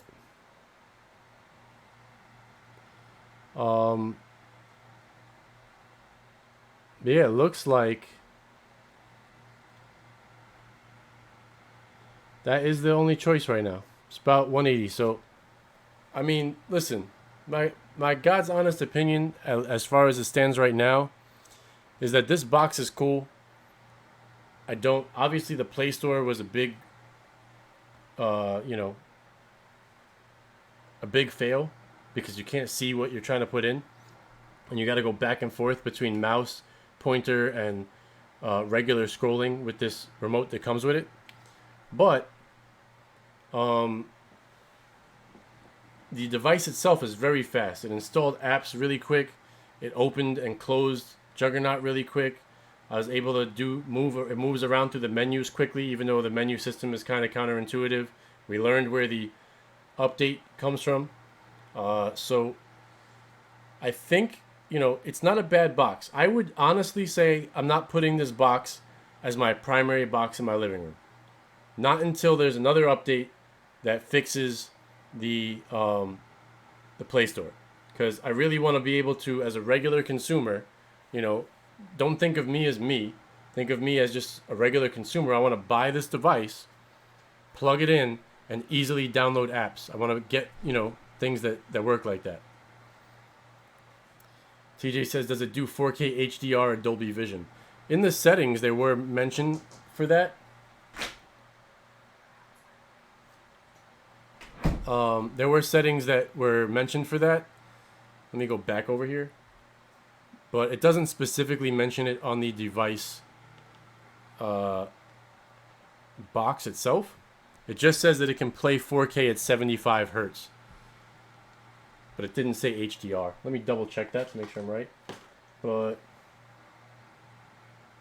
it says, yeah, it just says HDMI 2.1 output, which as long as it's capable should mean it can play HDR, because the HDMI port is capable of it.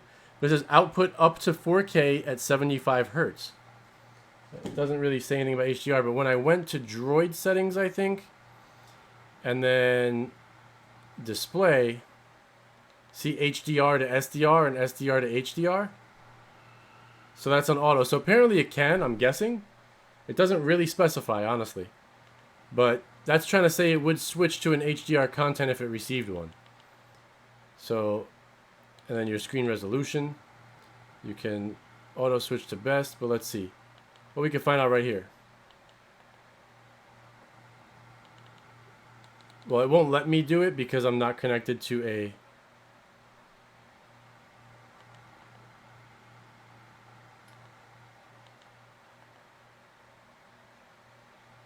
It won't let me because I'm not connected to a 4K screen, but...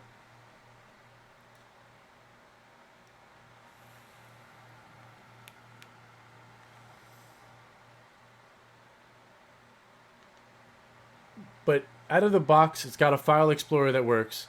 It's got Chrome installed, which is nice. So if you use Chrome regularly, you can sign in and your bookmarks are all right there. So that's cool. I don't hate this box. I actually like this box. Like, just power-wise, smoothness of navigating the UI. When I click, everything works on the main interface. It goes back and forth nice and easy. I like that it shows me the date and time and my weather locally. That's cool. But you got to get everything into here, and then you have more apps you can add to the side. So you can put your favorite, 12, 15 apps can fit, I believe, onto this home screen. And then you'd have to go to the right from here to add more, or to the left and add more. And you can see the 3 boxes on the bottom there. So if you use this device, I would say it's great as a secondary device. Maybe an outdoor device if you got a TV in your garage, something like that, and you don't want to pay full price for a shield. Just know that as of right now, when you go into the Play Store, this is my only real gripe. Aside from the remote, it's the remote and the Play Store. All right, you go into the Play Store, you see how on the side everything highlights apps, movies, books I'm going through, right? It shows that I'm on apps. When I start going over here, all this works too. But as soon as I go down to the apps themselves, right, I'm scrolling right now. I cannot tell what the hell I'm doing or where I'm at. So in order to use this, you literally have to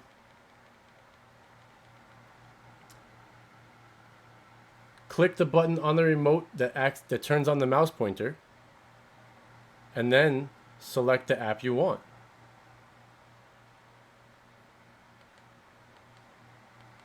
So, like, here's Prime Video. I'll install that because I have it. I gotta click it, and then I gotta click install, and I gotta do that with the mouse pointer because you can't see anything without it. Demi said he didn't have that version of Google Play Store. Were you able to see the apps in your Play Store? Because this, I just took an update for this. It was like a firmware update when I started because I wanted to show it with the newest, update of the OS. And so maybe I should have went into the Play Store before I updated the OS. I don't know.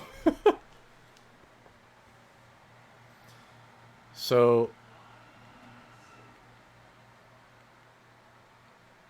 this device, that's really the only gripe I have. But you can definitely install Aptoide TV like we did. The App Store is no longer useful. It removed a lot of its functionality at a certain point. You can install FileLinked, but Aptoide TV is a much easier to use app on this device right now. So I would say you almost need this if you want to just do regular normal stuff, right? So you can scroll around and you can see everything highlights here.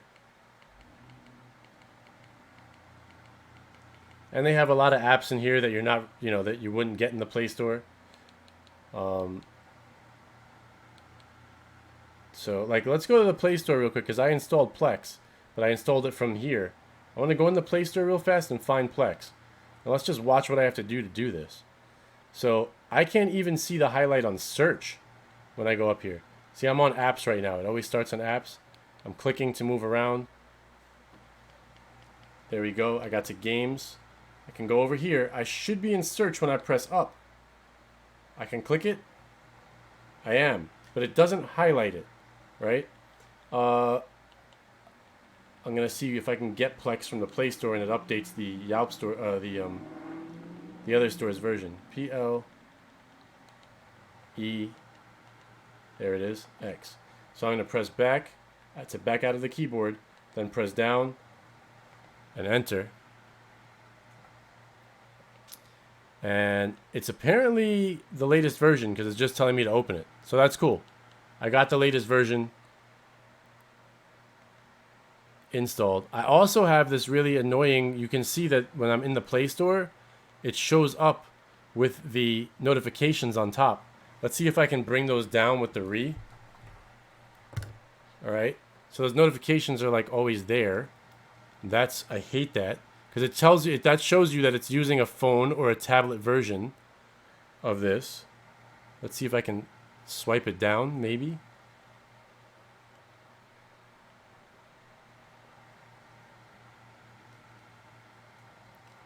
I cannot get it to swipe down.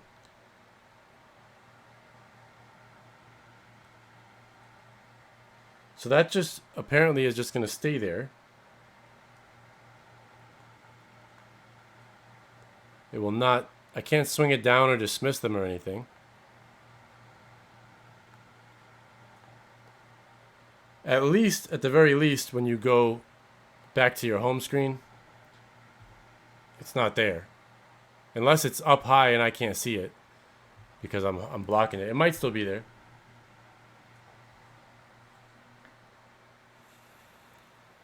Now it won't let me click it. I tried to click and drag. I tried to use the left mouse and drag.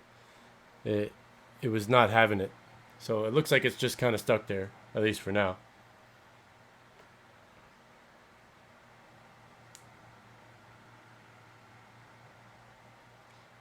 So that's really that.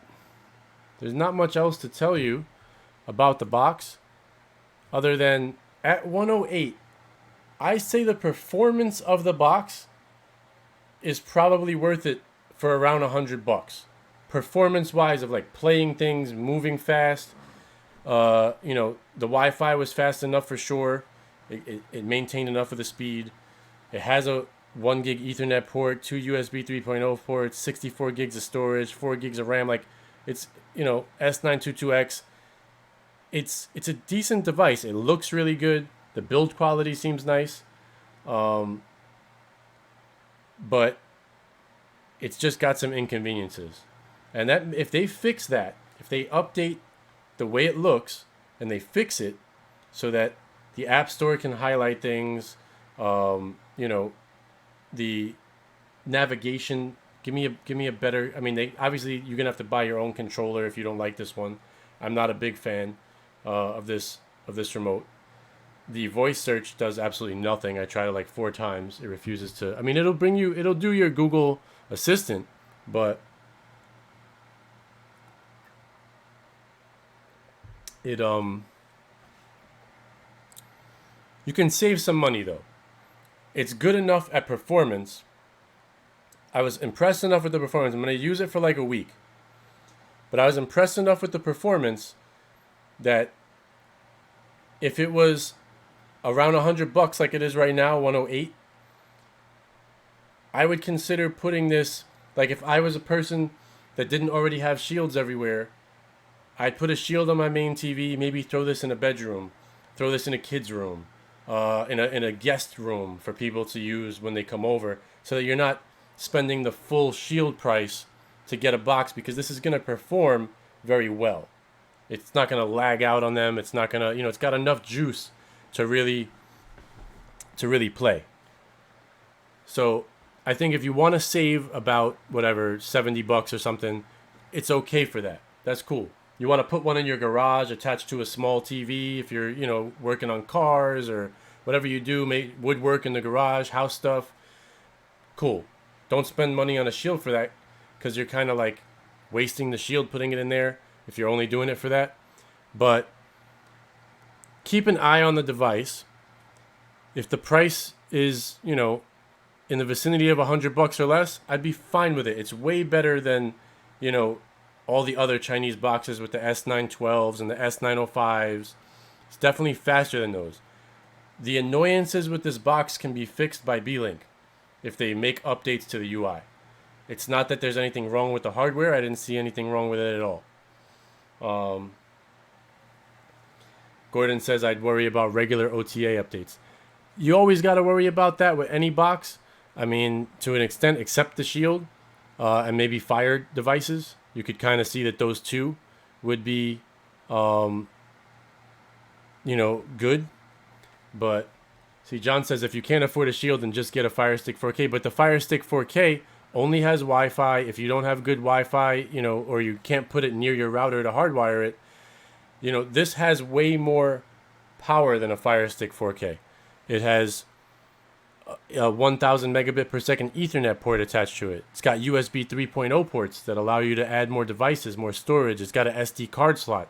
There's a lot of things about this device that are better than a Fire Stick 4K. I'm not saying the Fire Stick 4K is bad, but the Fire Stick 4K is just like your standard. If all I want to do is stream and I have good Wi-Fi in my house, go ahead, get it, throw it in, you're good. But this has more options, so it just depends what you want. If you want to plug in a hard drive and play local files, you're going to need something like this, and this will have the speed to do it and still save you money over the Shield. It should be able to take a giant hard drive plugged in through USB 3.0, play tons of local files if that's what you want to do. There's a lot of little things depending on what you want that you may decide that that's a better device for that.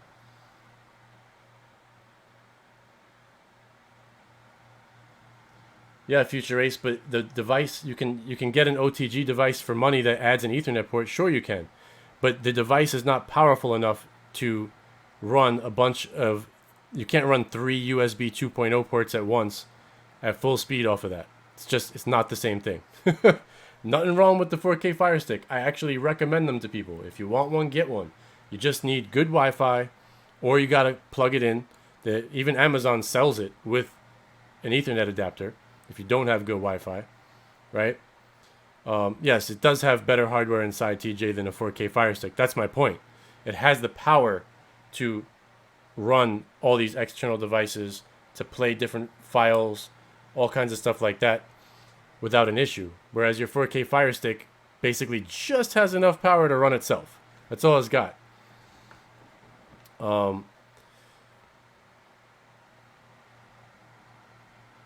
That girl says it's like a stepping stone to a shield. It's the price point. Yeah, I think the price is even a little bit too high. Only because of the little nuances. But you can save 72 bucks over a shield buying one even right now. And you'd have a pretty good device. It does play Netflix, Sam. We figured that one out.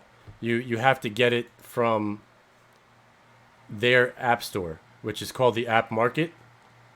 So if you go in here and you open the App Market, Netflix is here, but it only plays in SD. So you won't get HD.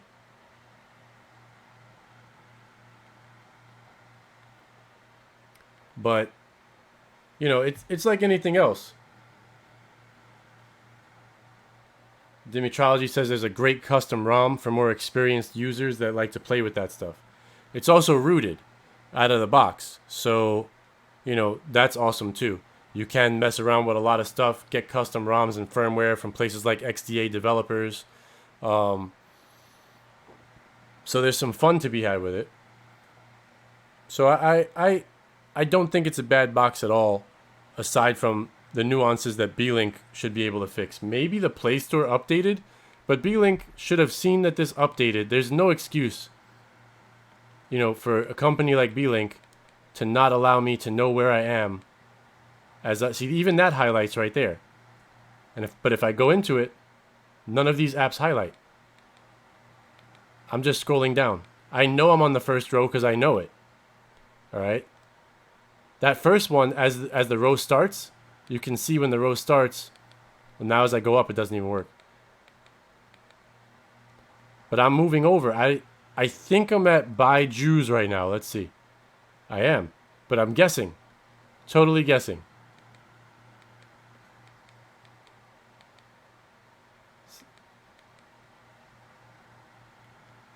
Look, solitaire. All right. Let's play solitaire. I'm going to install that. Now, I can't even see install. When I just click right here, I'm not on install. If I move over, I see search up there. I see back. It's highlighting those. Settings, it's highlighting those. Yeah. But when I go down, I should be on install. I'm clicking it. I'm getting nothing. I move left, nothing. Down again, down again, down again. Okay, there we go. Now, I'm on here, right? Up, over, over. Nope, I lost it. It's really annoying.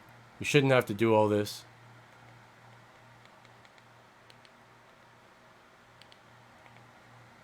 I'm not on install. I can't get on install no matter what I do.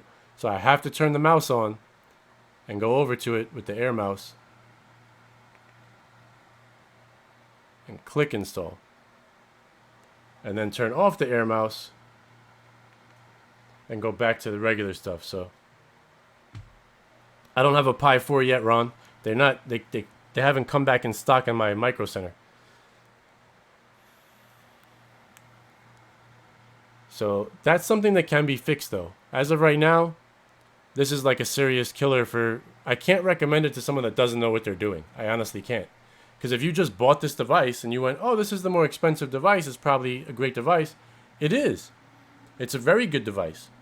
But if you're a first-time Android box user, you would want to throw this thing in the garbage. You'd want to break it. Just because you don't know you can get another Play Store yet. You don't know anything like that. So I'm glad this video is going to be out there now. So anyone that may have bought this and is frustrated with it, because other people's videos I've seen are like, this is the greatest thing since sliced bread, but I set it up live, first time opening it out of the box, and I try to do it as like a regular user that's just gonna see it and try to figure out what they need to do, you know? I don't play with it ahead of time. I don't say, you know, oh, I know this nuance or that nuance or how to get stuff. I just go for it. And this, it's fine though. This is smooth. I honestly don't even mind this home screen.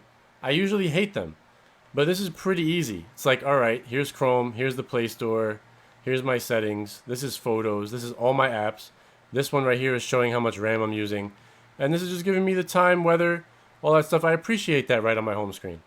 And then everything else is very easy. It's just apps with a plus or minus to add them to your home screen. That's literally all it is. So it's super easy if they were to fix that, for somebody to just, do it. Like, they would have no problem with it at all. If installing was simple, this would be a perfectly fine device for somebody that got a brand new box all by themselves, just to put this on and say, okay, all I gotta do is plus or minus this. And here's all my stuff. I don't know why this is here. What is this? Like, what crappy app? It's Movie Player. I would just never use this, Can I relink this to something? Probably not. But it's trying to just play files. If you want a player, just use VLC. It's way better. I haven't even used that, and I already know VLC is better.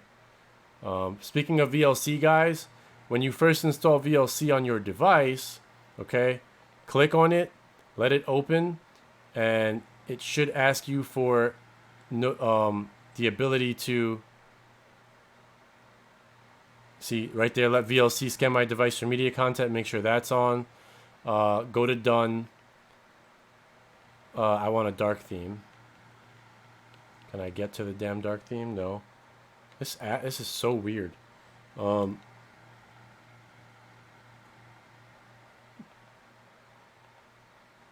Black theme. What is this one? Half and half. Oh, switch to night mode at appropriate time. No, I like the dark theme all the time. Done. And you need to allow, okay?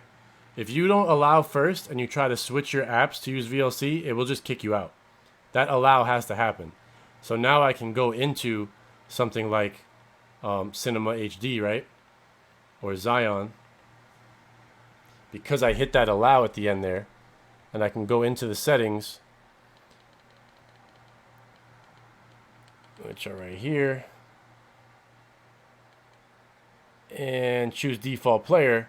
I can choose VLC now, and it will work. But if I didn't allow first, it would kick you out.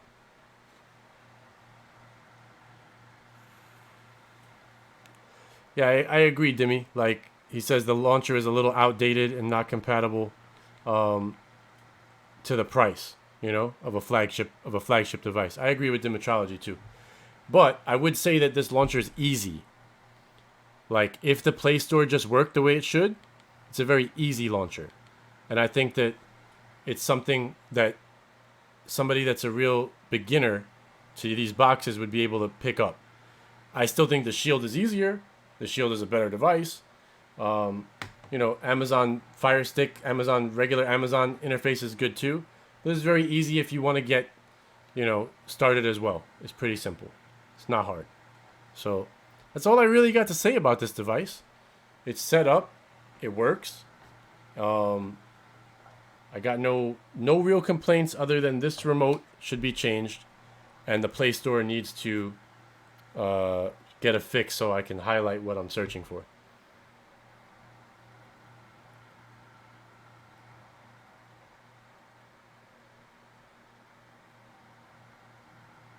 Yeah, I mean, if you get something like that, it's definitely frustrating. JC said his mom broke her box for issues like that. Easiest device at the cheapest price point is the 4K Fire Stick. Just make sure you get the 4K one. The ones before that are kind of iffy for playing different codecs and content. And guys, please, there's a lot of talking here about 4K Fire Sticks. Definitely do this. If you get a 4K Fire Stick, make sure your Wi-Fi is good, or Ethernet if it's not. All right, plug it in with the Ethernet adapter. Amazon sells one. You can get it with the Fire Stick for like $10 more together, right? Plug it in with the adapter it has. Do not plug it into your TV. Don't plug it into a USB port in your TV. Use the adapter it has. Plug it into a wall. Also, don't push your TV up against the wall with it plugged directly into the HDMI port and given no space to breathe. It has a little adapter that allows you to hang it, let it hang, all right? Let it breathe. If you do those things with the 4K Fire Stick, you'll be all right. Just don't try to, go, oh, I can just plug this into the side of my TV. I can't tell you how many people have hit me up and went, my 4K Fire Stick doesn't work. It keeps rebooting itself all the time when I try to play a movie. I hit play and it reboots, kicks me out, or it kicks me out to the home screen. And the first thing I ask them is, what do you have it plugged into? My TV's USB port. That's how it's getting its power. Plug it into the wall with the adapter it came with, and then let me know how that works out for you.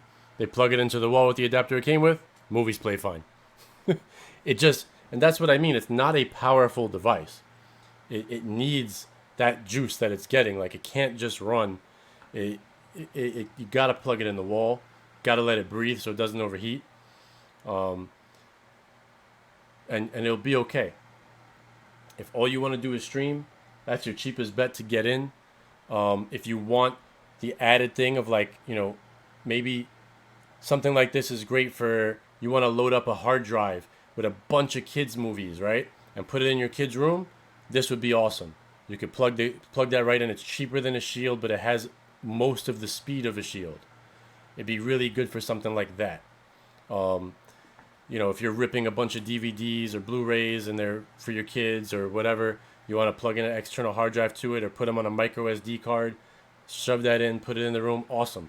Guest room device, cheaper than Shield, awesome. Let's say you don't have good Wi-Fi over there, you don't want to use a 4K stick, you'd like to use something else, this is it.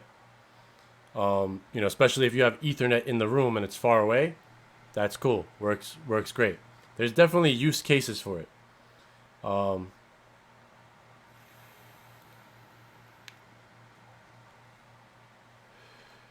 Yeah, that's true, Carl. Carl says the heatsink on the 4K is better. It is. But I've had people already hit me up. They plug it directly into the TV and they got the TV wall mounted, right? And they shove the TV back all the way on the wall with it shoved right into the TV. Meanwhile, the exit port of the heat on the TV is right there. And their stuff overheats all the time. So just let it hang with the dongle. Heat rises. You know what I mean? So let it hang down with the dongle and plug it into the wall. Just save yourself the heartache. Because it could even take time. Over time, you may have a problem with the heat. It could kill your Fire Stick earlier. Just do the right thing, let it hang with that dongle, and plug it into the wall with the power supply it comes with.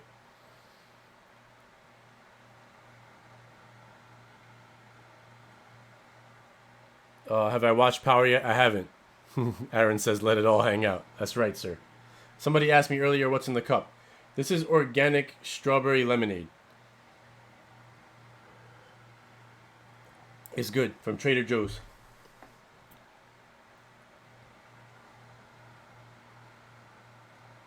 Yeah, the second gen Fire TV box, Liam said, that to me that's the best box if you get a box. The second gen one's better. The one they came out with after was worse than the second gen one. Queen of the South is great, Mr. Butler. I like it. It's getting a little old for me now. Like, I want to see the storyline switch a little because I'm all caught up. But good show. Definitely like it. It kept me entertained quite a bit when I was doing a lot of like work around the studio, trying to fix stuff up.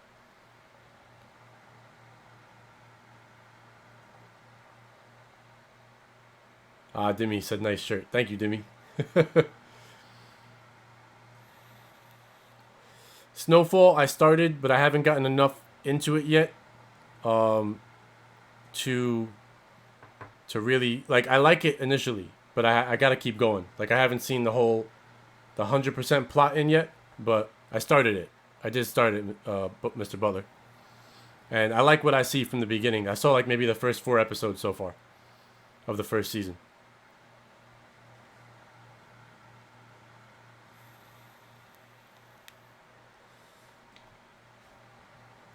So what else, guys? If you guys got general questions, now's the time to ask them. I'm done with that box for now. I'm going to press the power button on it. Let's see if the power button works. Because I have it set, right? So I'm going to hit the power button on this remote and see what it does. Shutting down. Cool. It does work. And you know what? I'm going to hit the power button to make sure it turns on. Might as well be thorough here. Comes back on. All right. So it does work for that.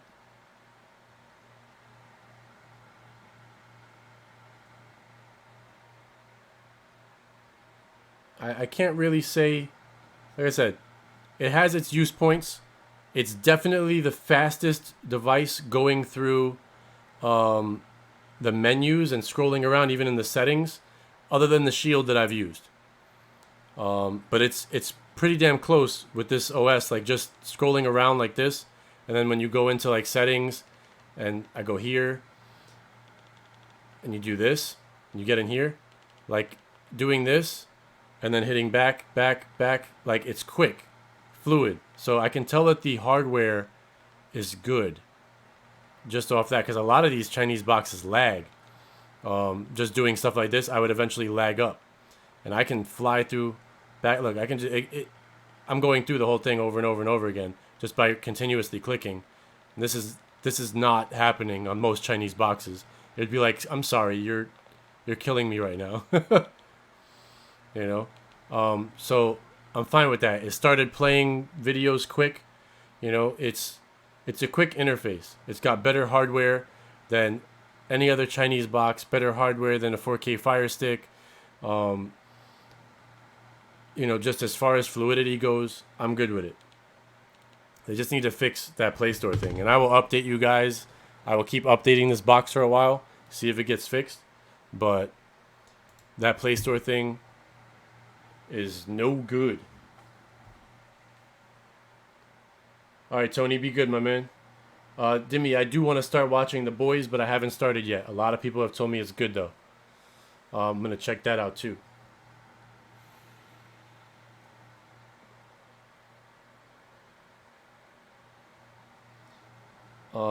What else was there? Oh, about the stuff in the studio, right? So I unboxed all that stuff the other night. I'll tell you guys that are here now. It's all plugged in and set up, which is why I was asking in the beginning how my audio sounds. I have my microphone, my speakers, and my keyboard and mouse all running through that Beelink USB 2.0 powered hub, and it's all working beautifully. So it's only using one USB 2.0 port in the back of my PC. I still have a free one, but all of this stuff is running fine. I can show you guys the desk if you want, to some extent. Let me see if I can I get it with this one? I think this is long enough. Yeah. Check this out, right? So I have my old webcam here, right? And I will show you guys what I'm seeing. This mic is the HyperX Quadcast, Dimmy. It's very nice. I like it a lot.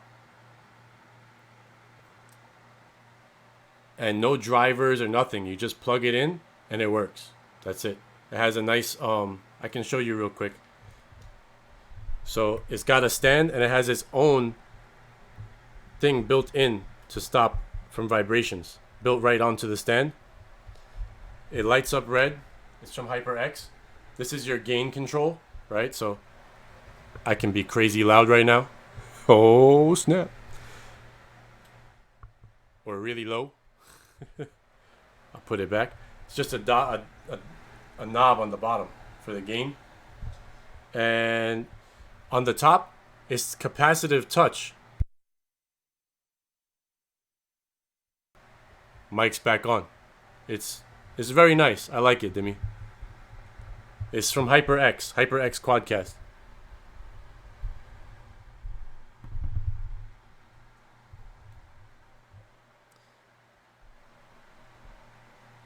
And let me move this out of the way real quick.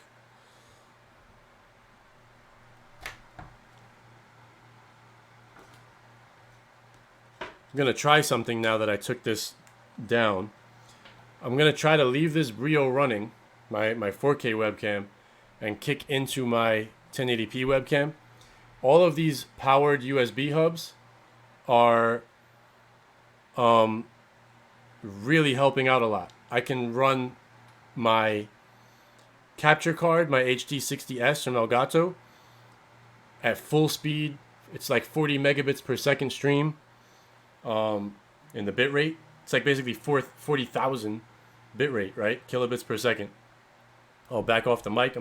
I got it too loud. Is that better?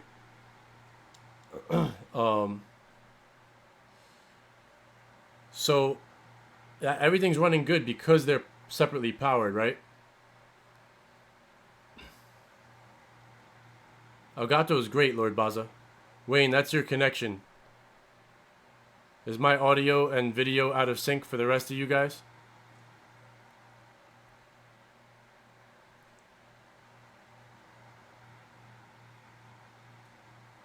Perfect here. Okay. So, yeah, Wayne, that's your connection for some reason.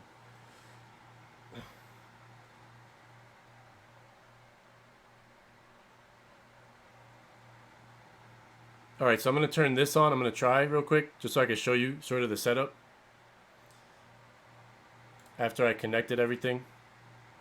Let me go to source 2. And hit that. Okay, so now I'm holding my other webcam.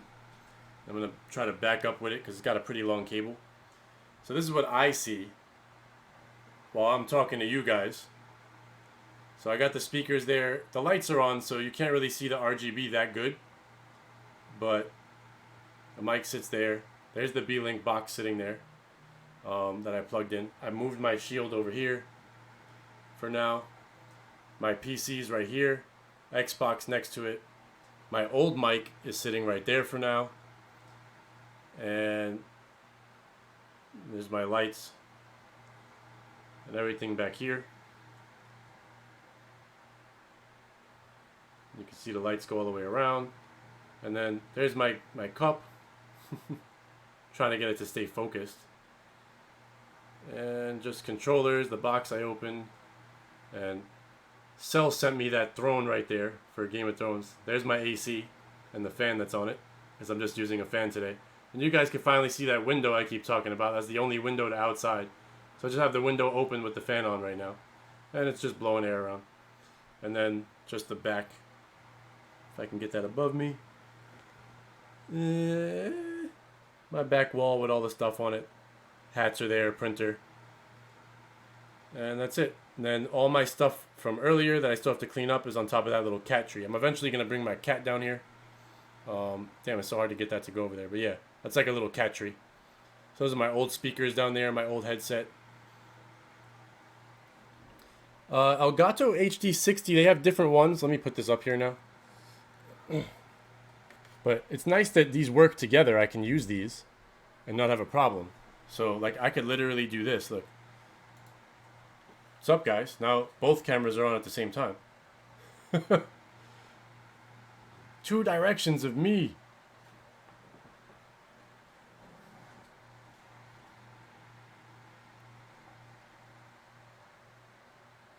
Soundproofing panels? Yeah, I could do that, Aaron. They don't really soundproof though. They're not meant to soundproof. They're meant to stop sound from bouncing back. That's what those do. It's not going to make somebody in the next room not hear you. It's just it absorbs sound that hits it. So inside of the room, it stops echoes and stuff like that. That's what those do. The computer is an Alienware X51, the last one they ever made, which is the revision 3, R3. It's got a i7 6700K processor in it, and I have it overclocked to like 4.2 gigahertz. Lord Baza says, how much is Elgato HD60? If you want to use the USB one, which is what I have, the HD60S, yeah, it's for reverb, Aaron. Reverb, sorry. Let's see. Let's go over here to Webcam, right? And let me stop that and just show you myself on my 4K camera. There we go. Elgato honestly makes the best capture cards. Elgato HD60S. That's this one. It's 150. So this is what I use because I don't have any space in that small Alienware PC to put a capture card in with PCI Express. There's just no space for it. So this one works off USB. It goes up to 10. It goes up to 1080p, 60 FPS, and it works really well as long as you give it power. If you don't, like, that's why one of the reasons I got the powered USB hub. I had to turn it down before on settings because it would lag out just plugged into my PC. Once I've Dimmy, try making sure you get like a. I got this anchor. I'll show it to you, Dimmy. But you can plug this in, Lord Baza. You can plug the HDMI from your Xbox into this. All right. I'll try to show you both sides if it's here. Yeah. So here's the front, right? So that's out. So over here you have power. This is the USB power that goes to your computer.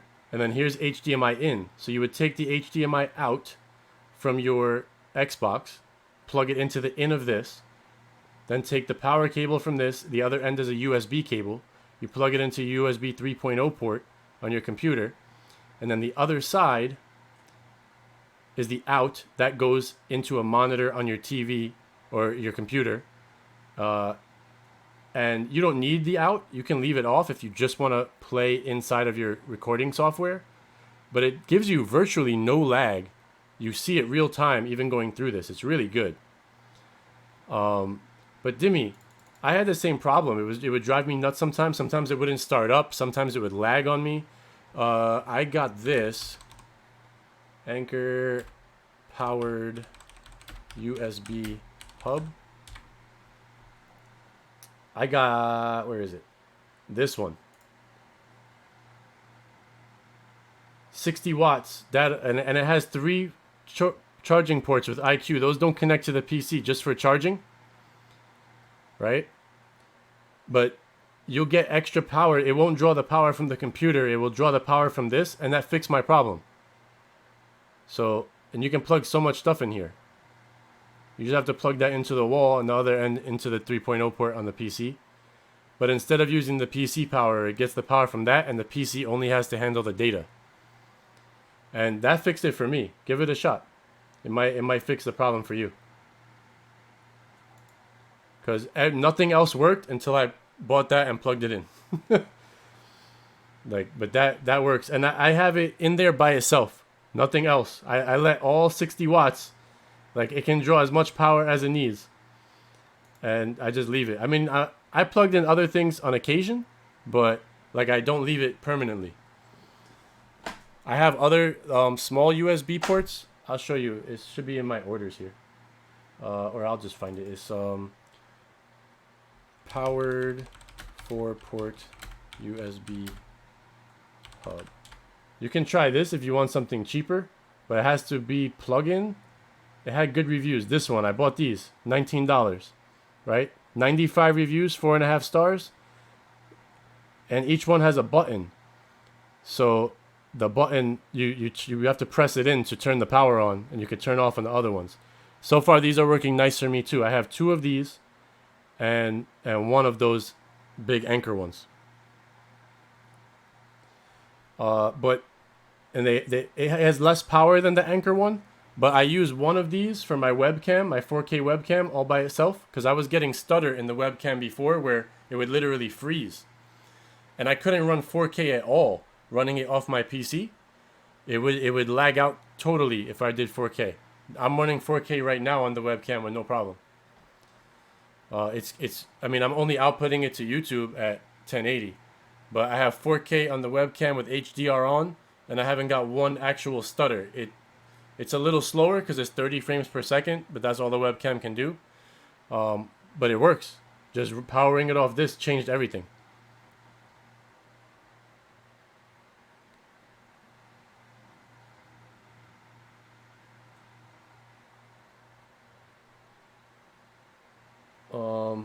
They got other ones here. Yeah, Lord Baza, I already have one, but I haven't done anything with it. But you guys should definitely subscribe to that channel. I don't know if Trooper's still in here. I could try to find a link for you guys. I'll tell you now that right now the channel's called Supreme Gaming. I'm going to change the name of the channel because there's too many Supreme Gaming channels already. But the first video I'm going to do on that channel is going to be setting up Retro X on the Shield. And I'm gonna basically start with a blank Shield, plug a hard drive into it, put all my ROMs on the hard drive. I legally can't show you guys how to download ROMs, but it doesn't mean I can't tell you how to get them, right? And I'm gonna set up Retro X because to me that's the best emulator, and basically show you guys how to make the Shield into the ultimate retro gaming system. And that's gonna be the first video I do on that gaming channel. So if you're not subscribed to it and that's something you want to see, check it out. Like, subscribe to that channel. I don't have the direct link for it right now, but I do have a video on here that has it. I think Trooper put it in earlier. If he did, I'll find it.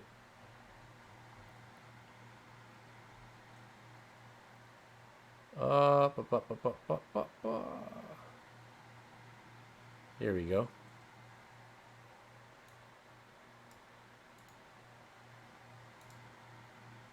Can I copy that or what? Oh, it took me there in this browser. That didn't help me.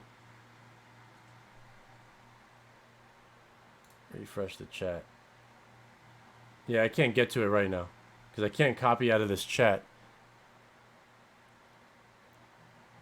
But if any of the admins have it, Val, take care. It was great talking with you.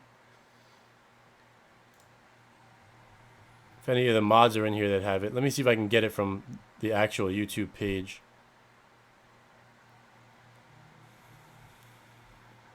Trooper definitely posted it earlier.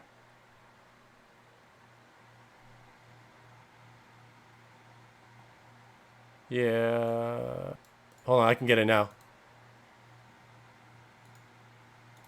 There we go.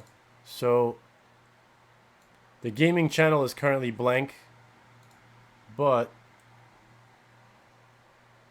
this is the link to the gaming channel right here. I just put it in the chat. And then I also have a tech channel that I'm starting, and I'm posting that in the chat now too.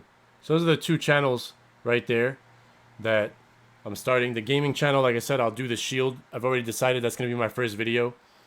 I'm also going to... Oh, thank you, Mr. Butler, for trying. we kind of did it at the same time, actually. On my screen, yours is ahead. I'm going to do the Shield video on that channel. So that'll be kind of like the kickoff to the channel. And I'm going to do it pretty soon. I'm just going to make graphics for the channel, get it going. So definitely subscribe to that channel if you guys, because I know you guys love Shields. And a lot of you have them. So if you're interested in, you know, you'd be able to play everything from like Atari games all the way to PlayStation 1 games. Just, I'll show you guys how to set that up. Get the emulator installed, get it on there. And because I'm doing that under my actual business, I won't be able to show you guys. But this is why having this channel is cool. This channel is just under my personal, it's all, you know, a personal AdSense and all that stuff. So I'm not sure, Kiko, you'd have to click on the link right there and see if you're subscribed or not. But I can on this channel show you guys how to get ROMs. I don't care. You know what I mean? It's so I can sort of show you guys, but it's not hard anyway. There's plenty of videos online for how to get ROMs, but I'll show you how to set them up using the Shield and get it all set up. Yeah, you can go back and play Pitfall and all that stuff, Ron.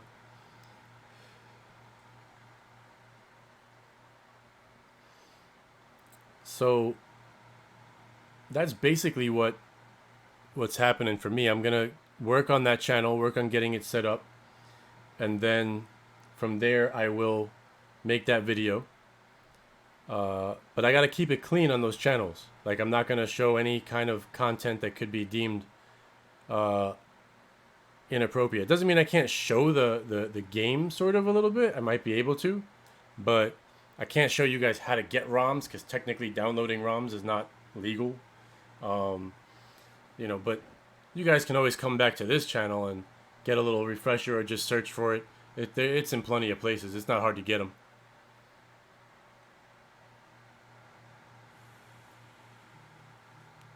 That's right, Greg. Google's your friend. Search for ROMs. But I'm going to show you guys the easiest way. Sean, thank you for the super chat. I greatly appreciate it. I like getting the scroll on the screen.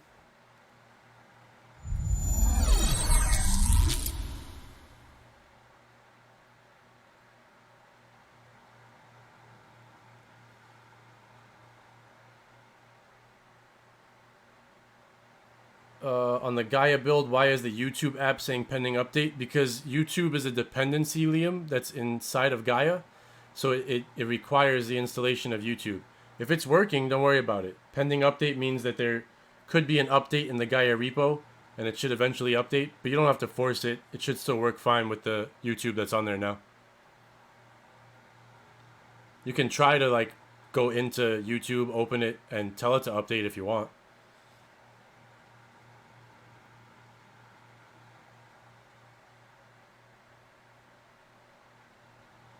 But yeah, that's the plan. And then I got to think of something for the tech channel.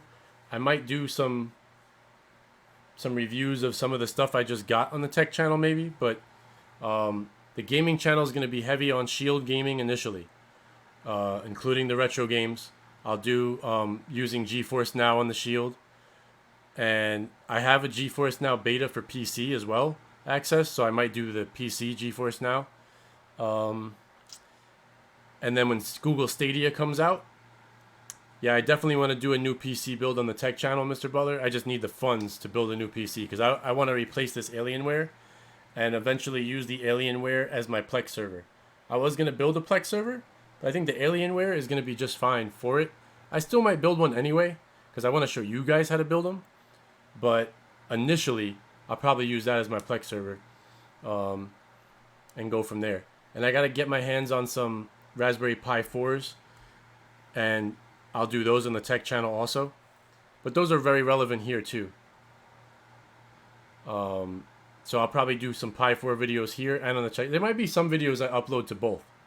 Like I'll probably do it like on the tech channel first, and then just copy it over here, and tell people like if you want more content like this one, you know, subscribe to the tech channel. I might cross-reference them that way. But the gaming channel will go heavy on Stadia when it launches as well. I'll be doing Xbox One X gaming. You guys know, if you watched my video the other day, I got 2 new headsets. And I got this awesome thing that I showed you guys for, it was like 15 bucks or 12 bucks. It's right here. You can see the headsets. You see them right here? They're side by side, hung on this hook that just used 3M tape to stick to the bottom of the desk, and it stays. So this one is the SteelSeries Arctic Pro wireless, and it's got this DAC right here, this box, which sends out the signal, and you can get 7.1 surround sound off Windows and PlayStation 4 with these headsets. I used them for quite a while since I unboxed them the other night, and I tried them a lot. Even more than the Xbox version. They sound awesome. Like for wireless headsets, these are definitely the best wireless headsets I ever used. The comfort level is great on the cups. Just I left them in my head for hours yesterday while I was doing work. I was just walking around, cleaning up, setting stuff up, with these just sitting on my head. I had tons of boxes in here and garbage from unboxing everything.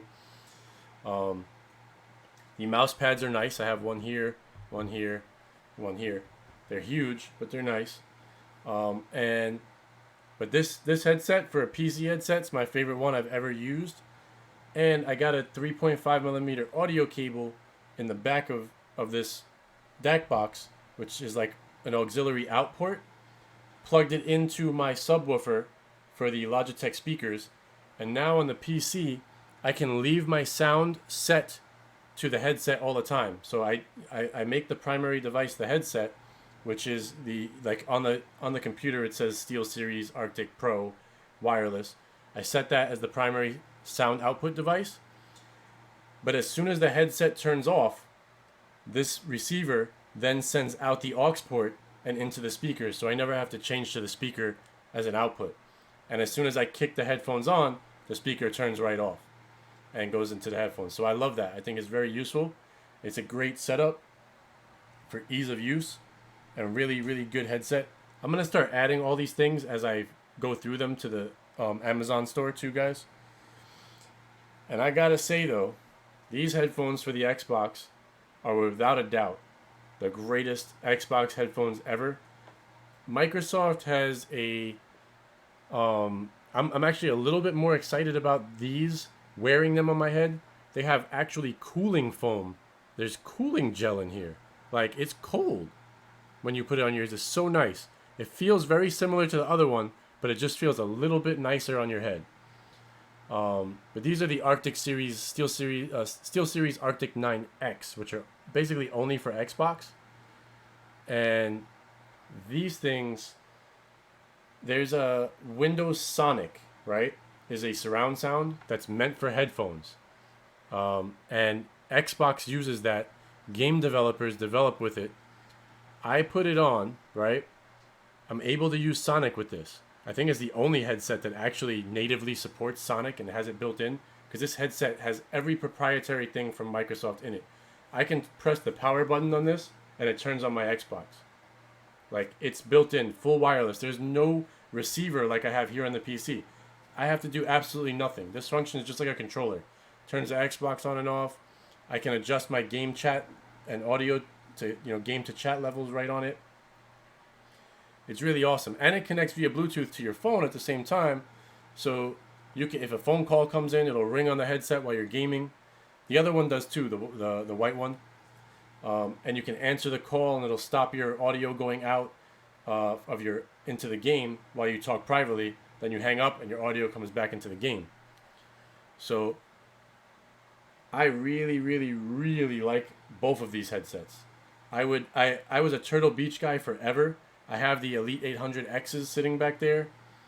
I used this to play Rainbow Six this morning for the testing off my Xbox for about maybe an hour or so. And my goodness, that I've never heard the Sonic sound in the way it's supposed to sound. Windows Sonic surround sound is 7.1. They have simulated 7.1 surround sound. Windows Sonic drives it at simulated 7.1. And Rainbow Six, I've always found the one flaw for me has been that the directional sound is not that good. Like Call of Duty and stuff was better with directional sound. This thing with Windows, with the proper settings on there with the Sonic for headsets, everything was way better than my Elite 800Xs. It was insanely good. So I'm not going back to Turtle Beach. Steel Series is where it's at. And I'm telling you guys, I've used Turtle Beach since, oh my goodness, I want to say, I don't know, the original Black Ops at least. Like, it's been that long. 2000, early 2000s. I've been using Turtle Beaches since. Swore by them forever. I would Cell, I don't know if Cell's in here, but he would tell you. He's got Astros. And I was like, dude, buy the 800Xs. Buy the 800Xs. Don't buy the Astros. He bought the Astros. He likes them. And Astros are good. Nothing wrong with Astros. But I was just such a hardcore Turtle Beach guy. Once I tried these I saw enough reviews on the Steel Series headsets that I was just like, I gotta try them. And once I tried them, it was over. That was it. Done deal for me. How much are the headphones? The Xbox ones, Lord Baza? They're, I think, $190 US. I'll look them up right here. I'll show you. Steel Series Arctis 9X. Right here. No, that's the 7. Right here. 200 right now. But these are the only ones. Look, 20 plus hour battery life. I haven't tested that yet. But these headphones, completely wireless. You don't have to plug into anything. I'm not sure, because even if I translated that into pounds for you, they may charge you a different price in UK Amazon than what that translation is anyway. It would be less in pounds if it stayed this price. So and this is kind of what I did here. This thing, except I got a dual one. I think it's not a clamp one though. I got something like this. It's not the same one, but to just hang the headsets off the bottom. But with these, this headset is without a doubt like the best Xbox headset. You don't need anything. Like the Velcro I used in the car. Hang on, I have it down here still.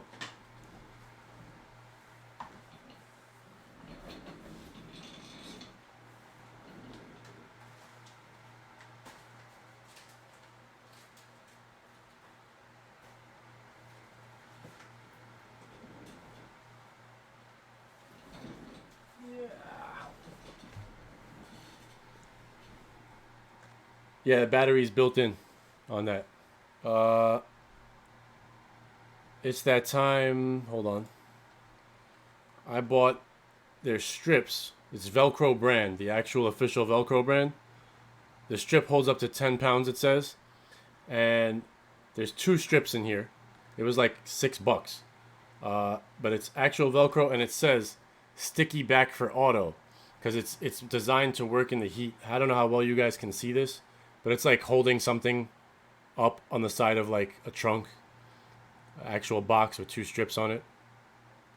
So I got this on Amazon too. It was like $6 or something like that, $7 for the 2 strips.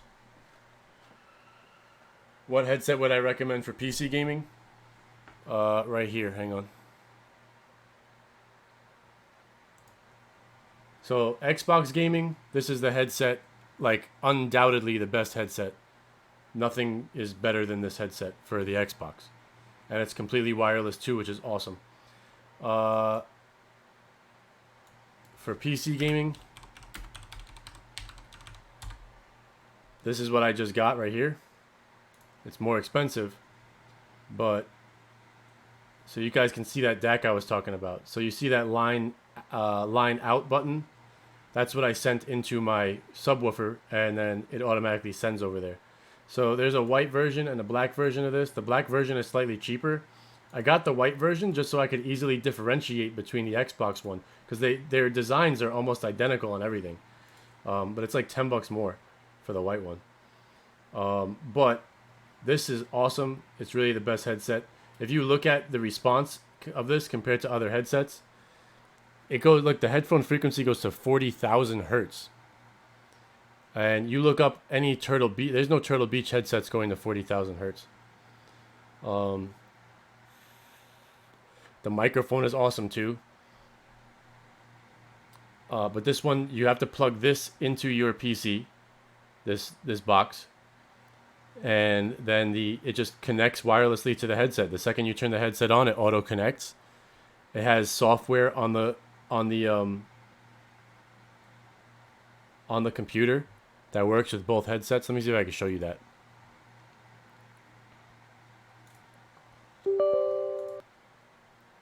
Give me 1 second. I'm going to launch it. Try to put it on the screen for you guys.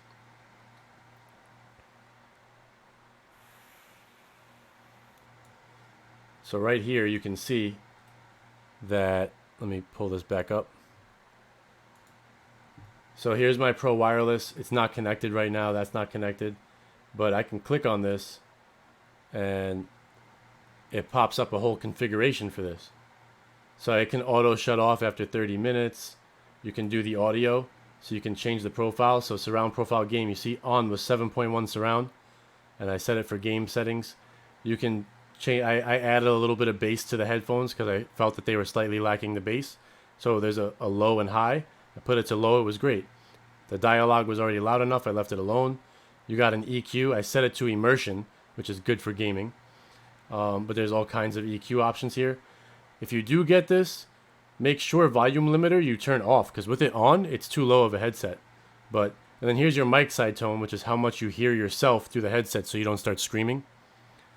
And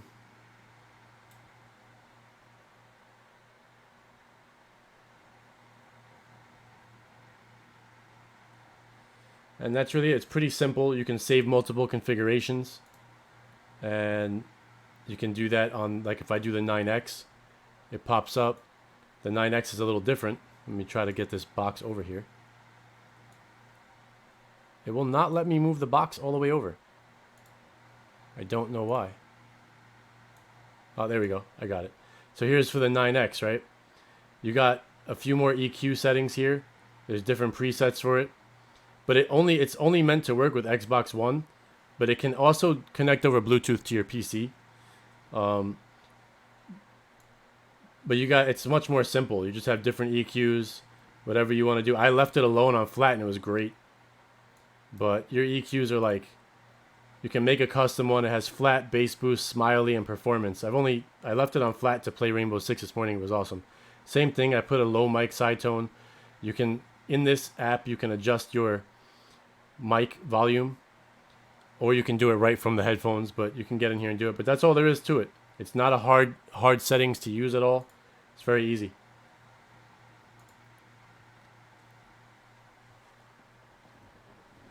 Serena says, help my neighbors convert their RD fidelity points since they had to renew. Yeah, guys. I mean, I have mentioned this before, but as you pay for Real to Brid, right? If I go there. No, I don't want device. Whoops. I'll just go here. All right, if you go there, you get fidelity points here, okay, when you sign in on a computer. I have a whole lot of them. So you would go to, where is it? Premium, I think it used to be. Or it's my account, right? It's been a while. Yeah, my account, all right? And you'll see your fidelity points, which are where? Convert 1,000 fidelity into 30 days. It says I have 9,850 points. And now you guys know why my account expires in 2029. And they don't let you give it to someone. So I can't do anything with it. I have to do, and you just right here, click convert. Click convert. And you just keep converting them, and your points drop at the top. Until I get 800. So I'm adding 30. I'm basically adding what? I just added 9 months right now, and I'm almost to 10. So that's because you guys keep clicking the link, like my referral link. They don't pay me any money, but when you do it, it gives me more points. So now I'm good until December 10th, 2029, 3,759 days. So, and soon enough, I'll be able to add another 30 days. But definitely, guys, make sure as you pay, you also accrue. You accrue points when you pay. So use them. You can convert into free 30 days over and over again. Thank you for bringing that up, Sid. And I have showed it, but it has been a while.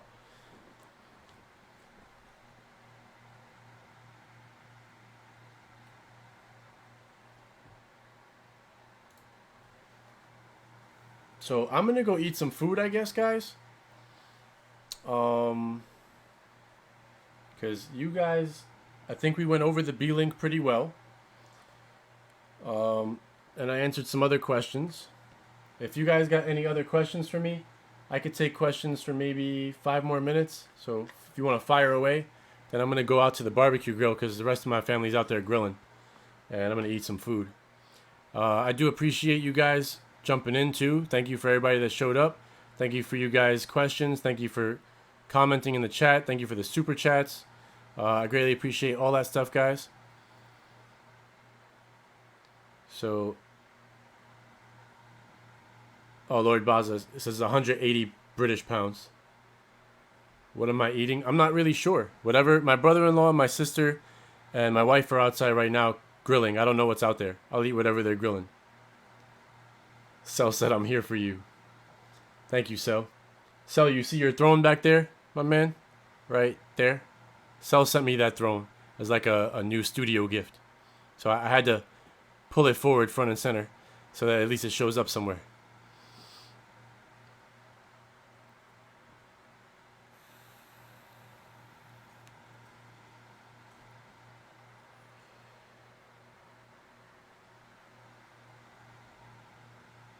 It's actually pretty big. That's what she said. Ha ha. It's got some weight to it. It's a good size throne. I don't know where Cell got it. It was a funny story too, right? Because my wife was ordering thrones when Game of Thrones was ending, and we were like decorating the house and having parties with Game of Thrones. And she broke a throne, like it fell on the floor and it broke, right? And then, oh, you're welcome, Mr. Butler. So it fell on the floor and broke, and then this one showed up, and we had no idea where it came from. Because Cell didn't like tell me it was a throne that he ordered or anything. He did say he was gonna send me something for the studio, but he didn't tell me what it was, right? So it showed up after Game of Thrones ended, and I'm like, oh, you ordered another throne, or whatever, and oh, Cruisin's got a question here. So it took like, I'll answer your question in 1 second, Cruisin, and thank you for the super chat. I greatly appreciate it. So this throne showed up, and we had no idea for like a month where it came from. And then one day, Cell just asked me out of the clear blue sky, hey, did you ever get that throne? And I was like, what throne? Like, I didn't know what he was talking about. He's like, oh, the throne. And I'm like, oh, that was from you. So me and my wife were sitting there for like a month trying to figure out who the hell ordered a throne. Because neither one of us were like, I didn't order it. I didn't order it. I'm like, somebody ordered it. It was just funny. But it's a nice throne. I'm going to try to pull it out as far to the outside as I can, like that. So it shows up. There we go. Cruisin', to answer your question, he says, thinking of getting a Secret Lab chair like I have. Are the 2020 series good? I liked a certain color on the throne, but it has a recommended height of 5'3", 220. I'm 5'11", 190. Any thoughts? I do have thoughts on that. Don't buy a throne if you're 5'11", 190. You can sit in the throne, but the throne is too small for you, man. Get the next one. If you don't want a Titan, like a Titan is fine at your size. You could get a Titan too, because you're 5'11", you're a very similar size to me. I'm 5'11" and 180, so I weigh 10 pounds less than you. We're about the same size. This thing feels great for me, and I love this thing because it has back support built into it. I twist this knob, and it pushes my back forward at the base. It doesn't use the pillows like the other ones, but the pillows are fine too. I just like it for that. This is like holds way bigger people than me without a problem. But I really think that the throne's gonna be too small for you. Get the Omega, and there's a ton. The Omega actually has the most customization. Let's look at it real fast. I'll show you. So on Secret Lab, right? I think it's .co. Yep. So here's the chairs. And I do have an affiliate link for that. So if you do buy one, please use my affiliate link. I haven't gotten... I want to make sure it works, really. If anybody does buy a chair from them, I just want to see that it works, because I have not earned anything. And I don't know if... Enjoy the rest of your day too, Serena. I don't know if it's working or what. So I'd love to know, like, obviously don't buy it just because to show me. Only if you want a chair. But if you're buying a chair from there, please use it. So on the Omega, right? You can get there. This is a newer upgraded leather from mine, because I have a 2019 version. All right. And if you look at the colors, you can have stealth, which is the same like my color tone. You could just get plain black with suede. They have a classic look, a royal, and an ash. So that's a lot of like decent looks on this color. But then there's special editions, right? So you got all these funky ones here. This is a gaming squad. You got Dark Knight. My wife really wants this chair right here, and I think I'm gonna have to end up ordering it for her, because her chair is terrible for her back, and she has a bad back. She's dying to get the Stark chair. I really wanted this chair, but it came out right after I ordered this chair, and I'm like, I can't pay for another chair, you know?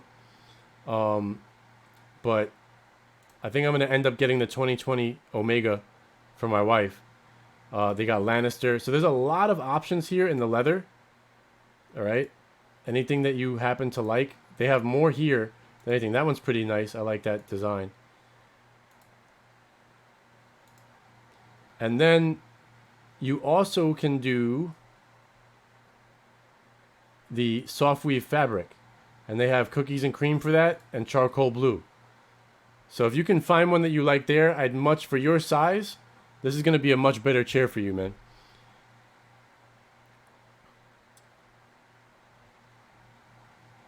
I would go with the Omega. And then we can look at the Titans real fast. The 2020s, to finish answering your question, Cruisin', they have a cooler foam inside to help you from... This is the exact chair I'm sitting in right now, except this is the 2020 version. But it looks the same. But in the 2020s, they put a cooler foam in there. The outside leather has been updated on the PU leather. And I believe... Oh, and the armrests have changed to be better on the 2020 version. So these now have cooling memory foam in the pillows, which this is just a regular foam one on mine. So they've updated. You also get all of these same things here, options, plus all of this, and then you have the soft weave fabric, still only those two. So, but if you look at the throne does have a few that the others don't. But when you look at the, where does it tell you, right? So the throne has this flash red. This is more like a GT style gaming chair a bit. It's smaller, it's lighter, but it only has 3 colors here. But it does have, like, honestly, guys, the throne is kind of designed with girls in mind, like girl gamers. That's really what it's for. The arms, I don't know if they come all the way off. I think they do. But they definitely come up, and you can pull them off. But they click in and out, so you can curve them in, curve them out. They have a serious amount of height adjustment, leveling adjustment that you can do on them. There's basically 3 separate adjustments that can be made on the armchair. But in all honesty, guys, this is the most comfortable chair I sit in. That's why I asked them. I had to ask them about a referral link. Like, I went out of my way and got one for them. They're not cheap, but they make some damn good chairs. But these are designed for girls in mind, and that's why you kind of see like this rush purple. You look at the soft weave fabric, they have coal pink, you know, because they're for smaller folks. If you look at this, and here's the thing too, right? You get a 5-year extended limited warranty. It's direct ship from them. You usually get it in 2 days by FedEx. And they have a 49-day refund return policy. And you see return fees apply. That's why it has that. So you're going to pay the shipping to send it back. But they're so confident in their chairs that they'll let you use the chair basically for 50 days and still send it back. Like, that's how much they are. That's why I was like, you know what? They stand behind their stuff. They give you a 5-year warranty if stuff breaks. And nobody else sells it except for them. So, see, here's your lumbar pillow if you get the throne, and the head pillow, which is the same like the head pillow I have. The Titan doesn't come with a pillow because it pushes out the lumbar for you. But if you're a girl and you want to sit in a chair, the throne is great for you. Like, if you're... I'm trying to find the spec sheet for it. Let me see. Yeah, they tell you what's new and improved on this, right? So... It's cold cure foam. That's what they've added to the 2020s. And they tell you about their warranties in here. They're showing you the motion of this. Yeah, here's your resting position with that. That's a totally new design for it, but you can really like slide it out and change everything around. And then you have the memory. I really want a 2020 series pillow now and whatever. I could order just the pillow, but I kind of want the chair too. For the cooling foam, like, I'll wait, obviously, because I just got this one. But the recline is crazy good. Look at that. Like, these chairs can pretty much do everything. It has hydraulics, like class 4 hydraulics in the seat. Really, really nice stuff. And the wheels are awesome. They move really easy. I have a hard time because I have it on the highest setting and I just have my socks on. And my floor is actually a wood floor with finish on it. So when you saw me scrolling back there, the only reason it was hard for me is because my feet are sliding. But yeah, these are... If you were going to buy a chair, I would, without a doubt, get one from here. They're the only chair company I asked for all four. I mean, obviously there's other chairs that aren't for. It's got a 5-year warranty on it, so I'm not sure what the replacement cost would be, but if it breaks within 5 years, they'll replace it for free. And probably by the time 5 years is up, you're gonna buy a new one anyway. Because think about 5 years, you're gonna love the chair, and then you think about 5 years of improvements on the chair. Look what they just did between 2019 and 2020. Those are like some nice improvements. So I would, but for me, I love the Titan. I'm probably still gonna get a lumbar pillow, the cooling pillow. I just want to see how it fits there. Maybe as added support beyond this support. And I'm going to upgrade my pillow here, and I'll review it compared, because this one does not have the cooling in it. So I'll buy a new pillow, because you can buy the pillows separately, and I'll just put them on this chair and see what I like. But what I was trying to find for you before cruising is on here. There should be a link. So here, see detailed specifications. Pay attention to this with your chair, because you can tells you things about fitting it under your desk too as well. So 4.9 to 5.3 as that, they're saying 5.3 like is your maximum recommended height, and you're 5'11", so don't get this chair. This is really for girls, man. 4.9 to 5'3. Girls are just a guy that happens to be a really short man.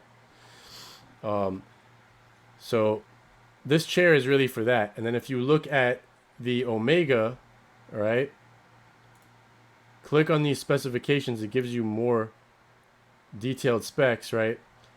Starting at 5'3 to 5'11 as max. So you're good in this chair, but this chair is going to be like snug for you. Like height-wise, your head should be coming.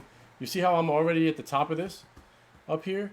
Like I'm like 6 foot. I'm 1 inch taller than you, and I'm already up here, but it's comfortable. You know what I mean? My whole back, you see with, let me blow this up big for a second. The whole thing with that is the shoulders more than anything. You see where my shoulders come to? They fit snug right in here. And the Omega will be similar, right? Because the height is a very similar thing.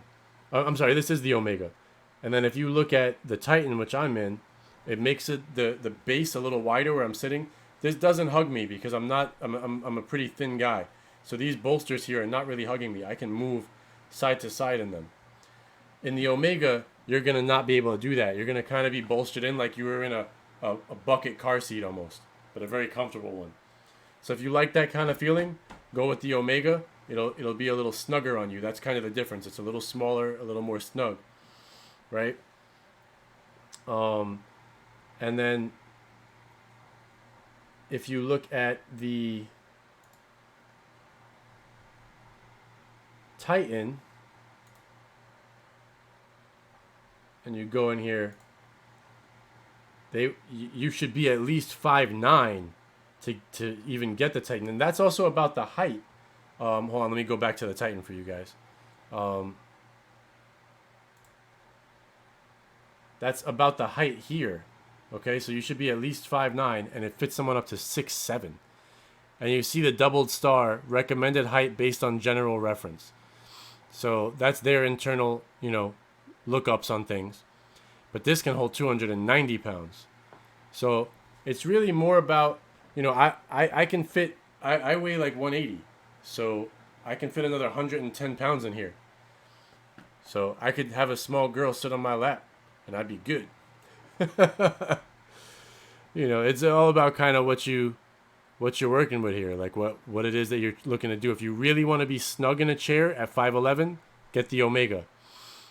If you're 6 foot or taller, the Titan that's kind of why I got the Titan, because I'm not going to get taller, but I'm only getting older, so I'm probably going to get a little fatter.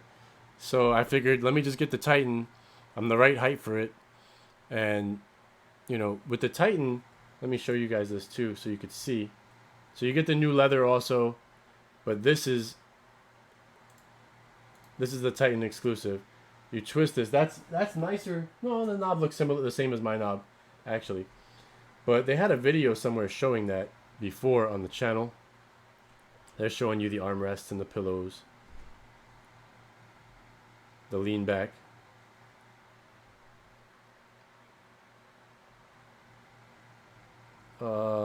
They used to have the video showing the lumbar coming out before, but they don't. But this knob right here makes this chair poke out right there. And it takes care of your back for you. So that's it, guys. I'm going to get out of here and go eat some food. I'm hungry. It's getting late. It's starting to get dark out. So I appreciate you guys all. Thank you for coming in. Cruising, let me know if you do order a chair. I'd love to be able to check. The link is always in the description below the videos for the chairs. It's like the last one on the affiliate links. But yeah, let me know if you do order one. I'd love to be able to check it, because so far I haven't had anyone tell me that they've ordered one through my link. So I just don't even know if it works. If it doesn't, I'll hit them up to find out why.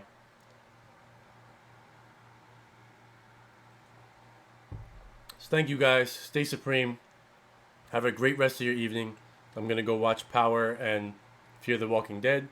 Eat some food. Have a good rest of my night. You guys have a good rest of your night. Stay supreme. Peace out. Talk to y'all soon. I'm going to roll the credits, so don't leave. Here comes the credits. All right?